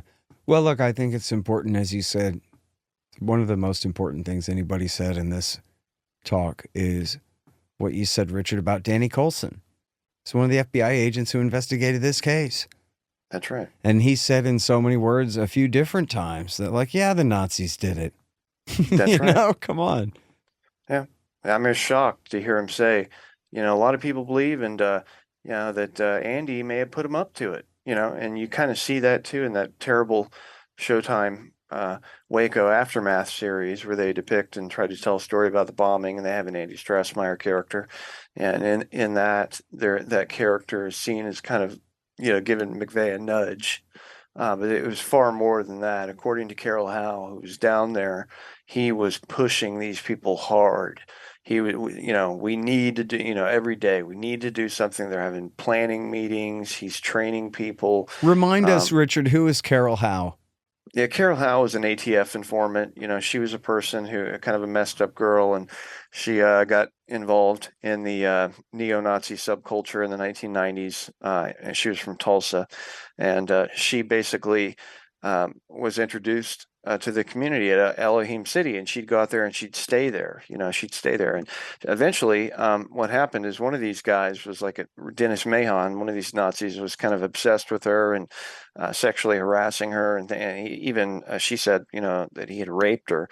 She was furious about that, and she agreed to become an informant due to that. And her job was just to spy on what's going on at Elohim City. And she's saying, this guy, this German guy, this guy Andy, the way he's talking, he says we need bombings, mass shootings. He's talking about things that are just horrifying sounding. Like he really was. It lined up exactly with what Danny Coulson said. If there's a guy who puts someone up to it, it's him. Well, and look, in Pritchard's book, he reprints the transcript of the deposition of Angela Finley Graham. She's just known as Angela Finley at that time. I guess she hadn't been married yet. And she was the ATF handler of Carol Howe. And under cross-examination by Carol Howe's lawyer, admits kind of under duress that okay, it's true. She drove me around Oklahoma City, pointing out taking me on the route that she had gone in the car with the Nazis while they were casing these buildings, including the Murrah building. And she confirmed that, and that transcript of that deposition is reprinted in Ambrose Evans Pritchard's book there. That's And right. We've got that on the archive too. It's a key piece of evidence. No reason to disbelieve it. And isn't it in Pritchard's book too, Richard, where he says that Bob Ricks, who had been the spokesman for the FBI during the Waco massacre, that he had then become, maybe he already was, but then whatever, after that at least, he was the special agent in charge of the Tulsa office, and then he went on a private plane ride with the ATF and told them, we have wind of the idea that you guys are planning on raiding Elohim City. It's pretty presumably close based to on based on the how information, and that he told them, yeah, back off, we'll handle this, not you, because of course ATF had already by that time were definitely notorious for getting the FBI and everybody else in over their head in Ruby Ridge and in Waco. And so they said, you're not going to raid Elohim City. If anybody's going to raid Elohim City, it's going to be us. We're going to take care of it, not you. But then they didn't take care of it, right? Well, that's exactly right. Bob Ricks did quash the ATF's plan to go into Elohim City and arrest Andy Strassmeyer. And one interesting thing about that to note is, that this OHP pilot, Highway Patrol pilot, flew helicopters and planes. He takes the ATF people up over Elohim City, to view it. And this pilot is the same one used by the FBI. And he says, the FBI's got an operation going on there. And he says that to the ATF people. And they're like, what? FBI's got an operation going on there. What's that about? And you're right. Yeah. Once the word got back to the FBI that ATF wanted to raid, they shut it down with AUSA, or the, United States attorney was contacted by and met with Bob Ricks, special agent in charge of the Oklahoma City office. So yeah, that's exactly right. All right. When I hear FBI's got an operation there, and I hear Solomon confirms Andy Strassmeyer is Patcon operative, I think it's obvious what the operation there is. Yeah. Well, Scott, one of the things we haven't talked about that came out in one of my FOIA suits is the CIA had spy satellites over Oklahoma. Over Elohim City? Over Oklahoma. They did actually train them over Elohim City. What we found there is that these spy satellites, these Keyhole KH-11 Kennan spy satellites, are managed by the National Geospatial Intelligence Agency. And Jesse did find this out through his lawsuit. And one of the most interesting bits back in 2011, 2012 to come out, this is it. And I talked to Roger about this. We talked about, what are they looking for? If these spy satellites are looking at Elohim City right after the bombing. And Roger and I agreed. We think they were looking for a big yellow truck. They were looking for the decoy truck, because they knew there were two trucks. And put that satellite up there, you'd easily be able to see it. And so, yeah, that makes sense. Yeah. But Roger also said at that time, 1995, it would have taken a presidential order to move those satellites from their orbits over China and Russia. That's right. That's national security. Domestic law enforcement has absolutely no ability to use those assets. You're right. It would have taken either the president or like the deputy director of operations at the CIA. Okay. So tell me more things in these files that I don't know about, or I already do know about, but want to hear again. I'm almost 80 years old, Scott, so I don't remember so much. And that's why I appreciate you having me on. And I especially appreciate Richard constructing that website and putting together that archive with all the information and the evidence we found. Because I said, I don't want to leave this world like JD and Roger, taking it with me to the grave. Yeah. And people should go to KennethTrentadue.com where they can find that. And we've made a section there just dedicated to Patcon, where we have put all the news reports and documents and materials on Patcon there. There's an information page that has a great many media accounts about the murder of Kenny Trentadue, in addition to other things discovered in this case. And there's some really good interviews on there, including interviews with you, Scott. A great transcript of one in 2012 that was right after this CIA suit, where it was at that time found out these spy satellites were used.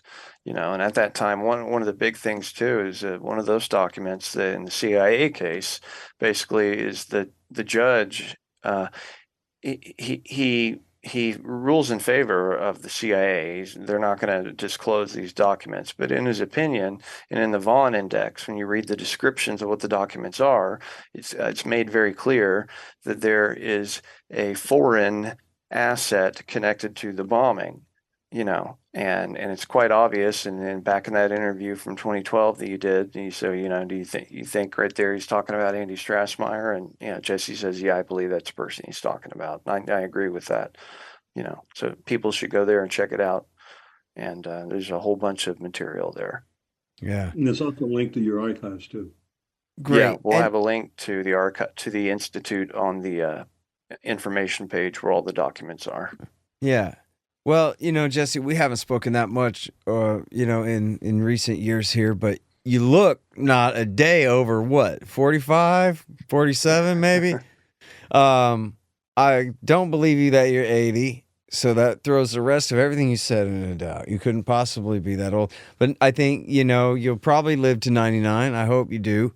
Well, I found the secret to longevity. Yeah. What is that? Vitamin G. Vitamin, what, suing the government all day? Vitamin G, gin. Oh, vitamin G gin. Oh, that sounds good. I have been meaning to start drinking. Listen, I want you to know, though, no matter what, Jesse, that I'm also dedicated to keeping all of this stuff preserved forever. So whatever you guys have at KennethTrentadue.com that I don't yet have, I hope to clone all of that, mirror all that, and have all of that in the permanent archive at the Institute, which hopefully will outlive me. I appreciate that. And Richard, we've talked about some stuff I have that I'm going to be shifting over to him. I don't know if you have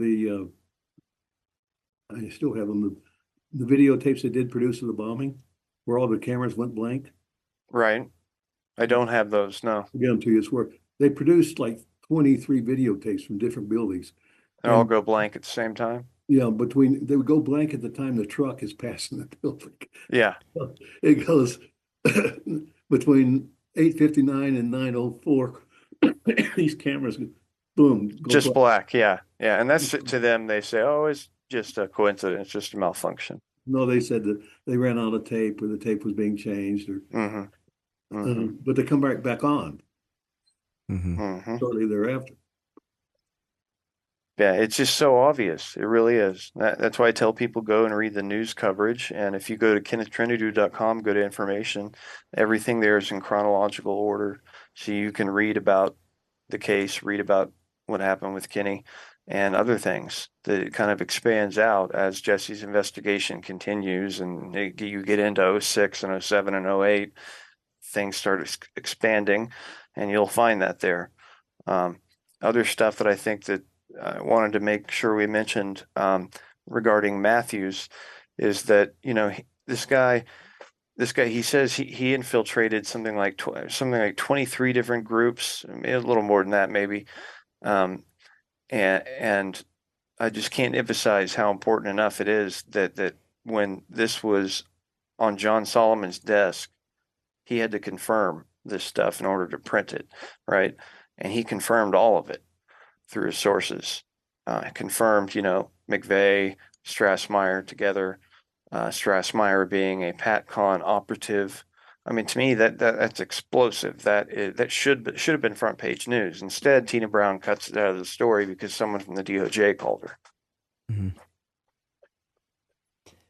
her. Yeah. Well, so yes, of course. That should have been the key, or one of the major ones. Oh, here's something we didn't discuss. We could end with this: that we actually have made a lot of major progress lately. I'm really resenting now and regretting the fact that they've sort of been able to shut you up, Jesse, by putting you on hold with this special master investigation. I'm so glad that you're back. One of the things we can celebrate, a couple things we can celebrate together, is this incredible CNN report, this in-depth, thing that, long-term investigation that this guy did into the death of the Oklahoma City police officer, Terry Yakey, Yes. which broke new ground and found new witnesses and told the story, I believe, probably better than anybody ever did in one place.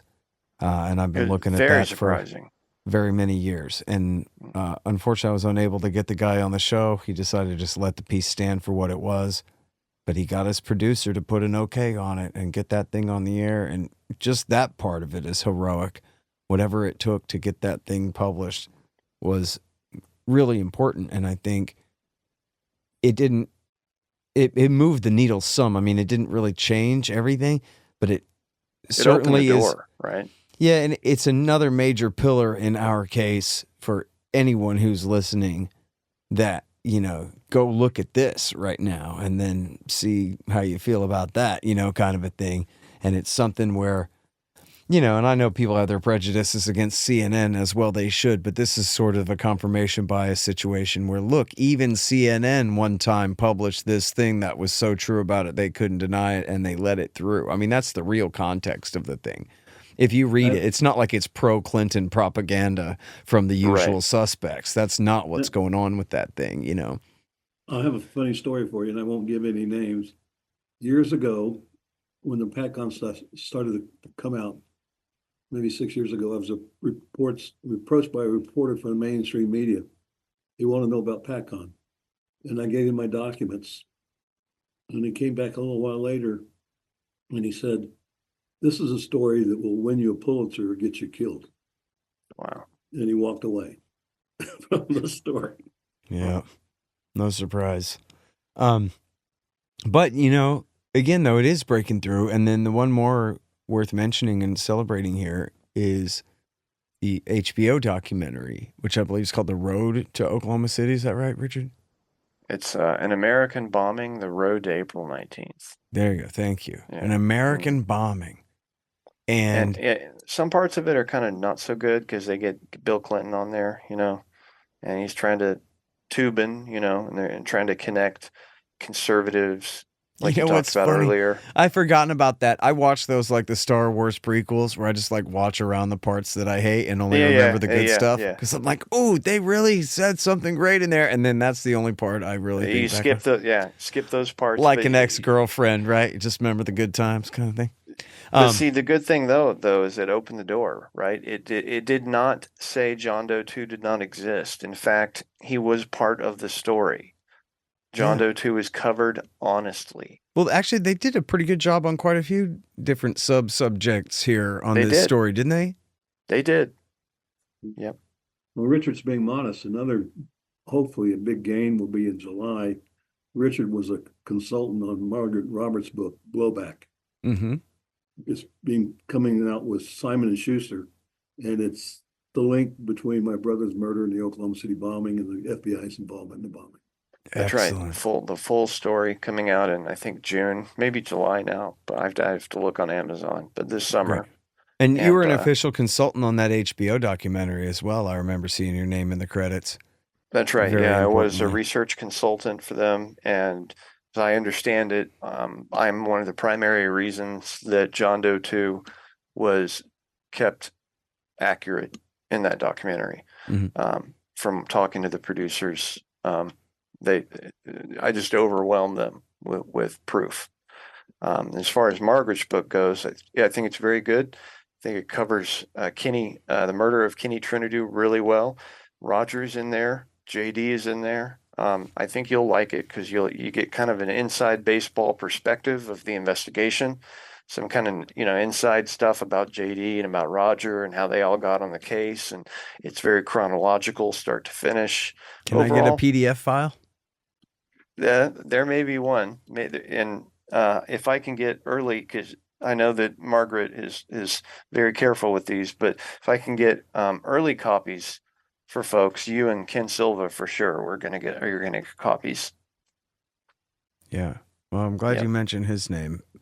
He's a bright, shining light in this area of investigative journalism in this era. And it's really great.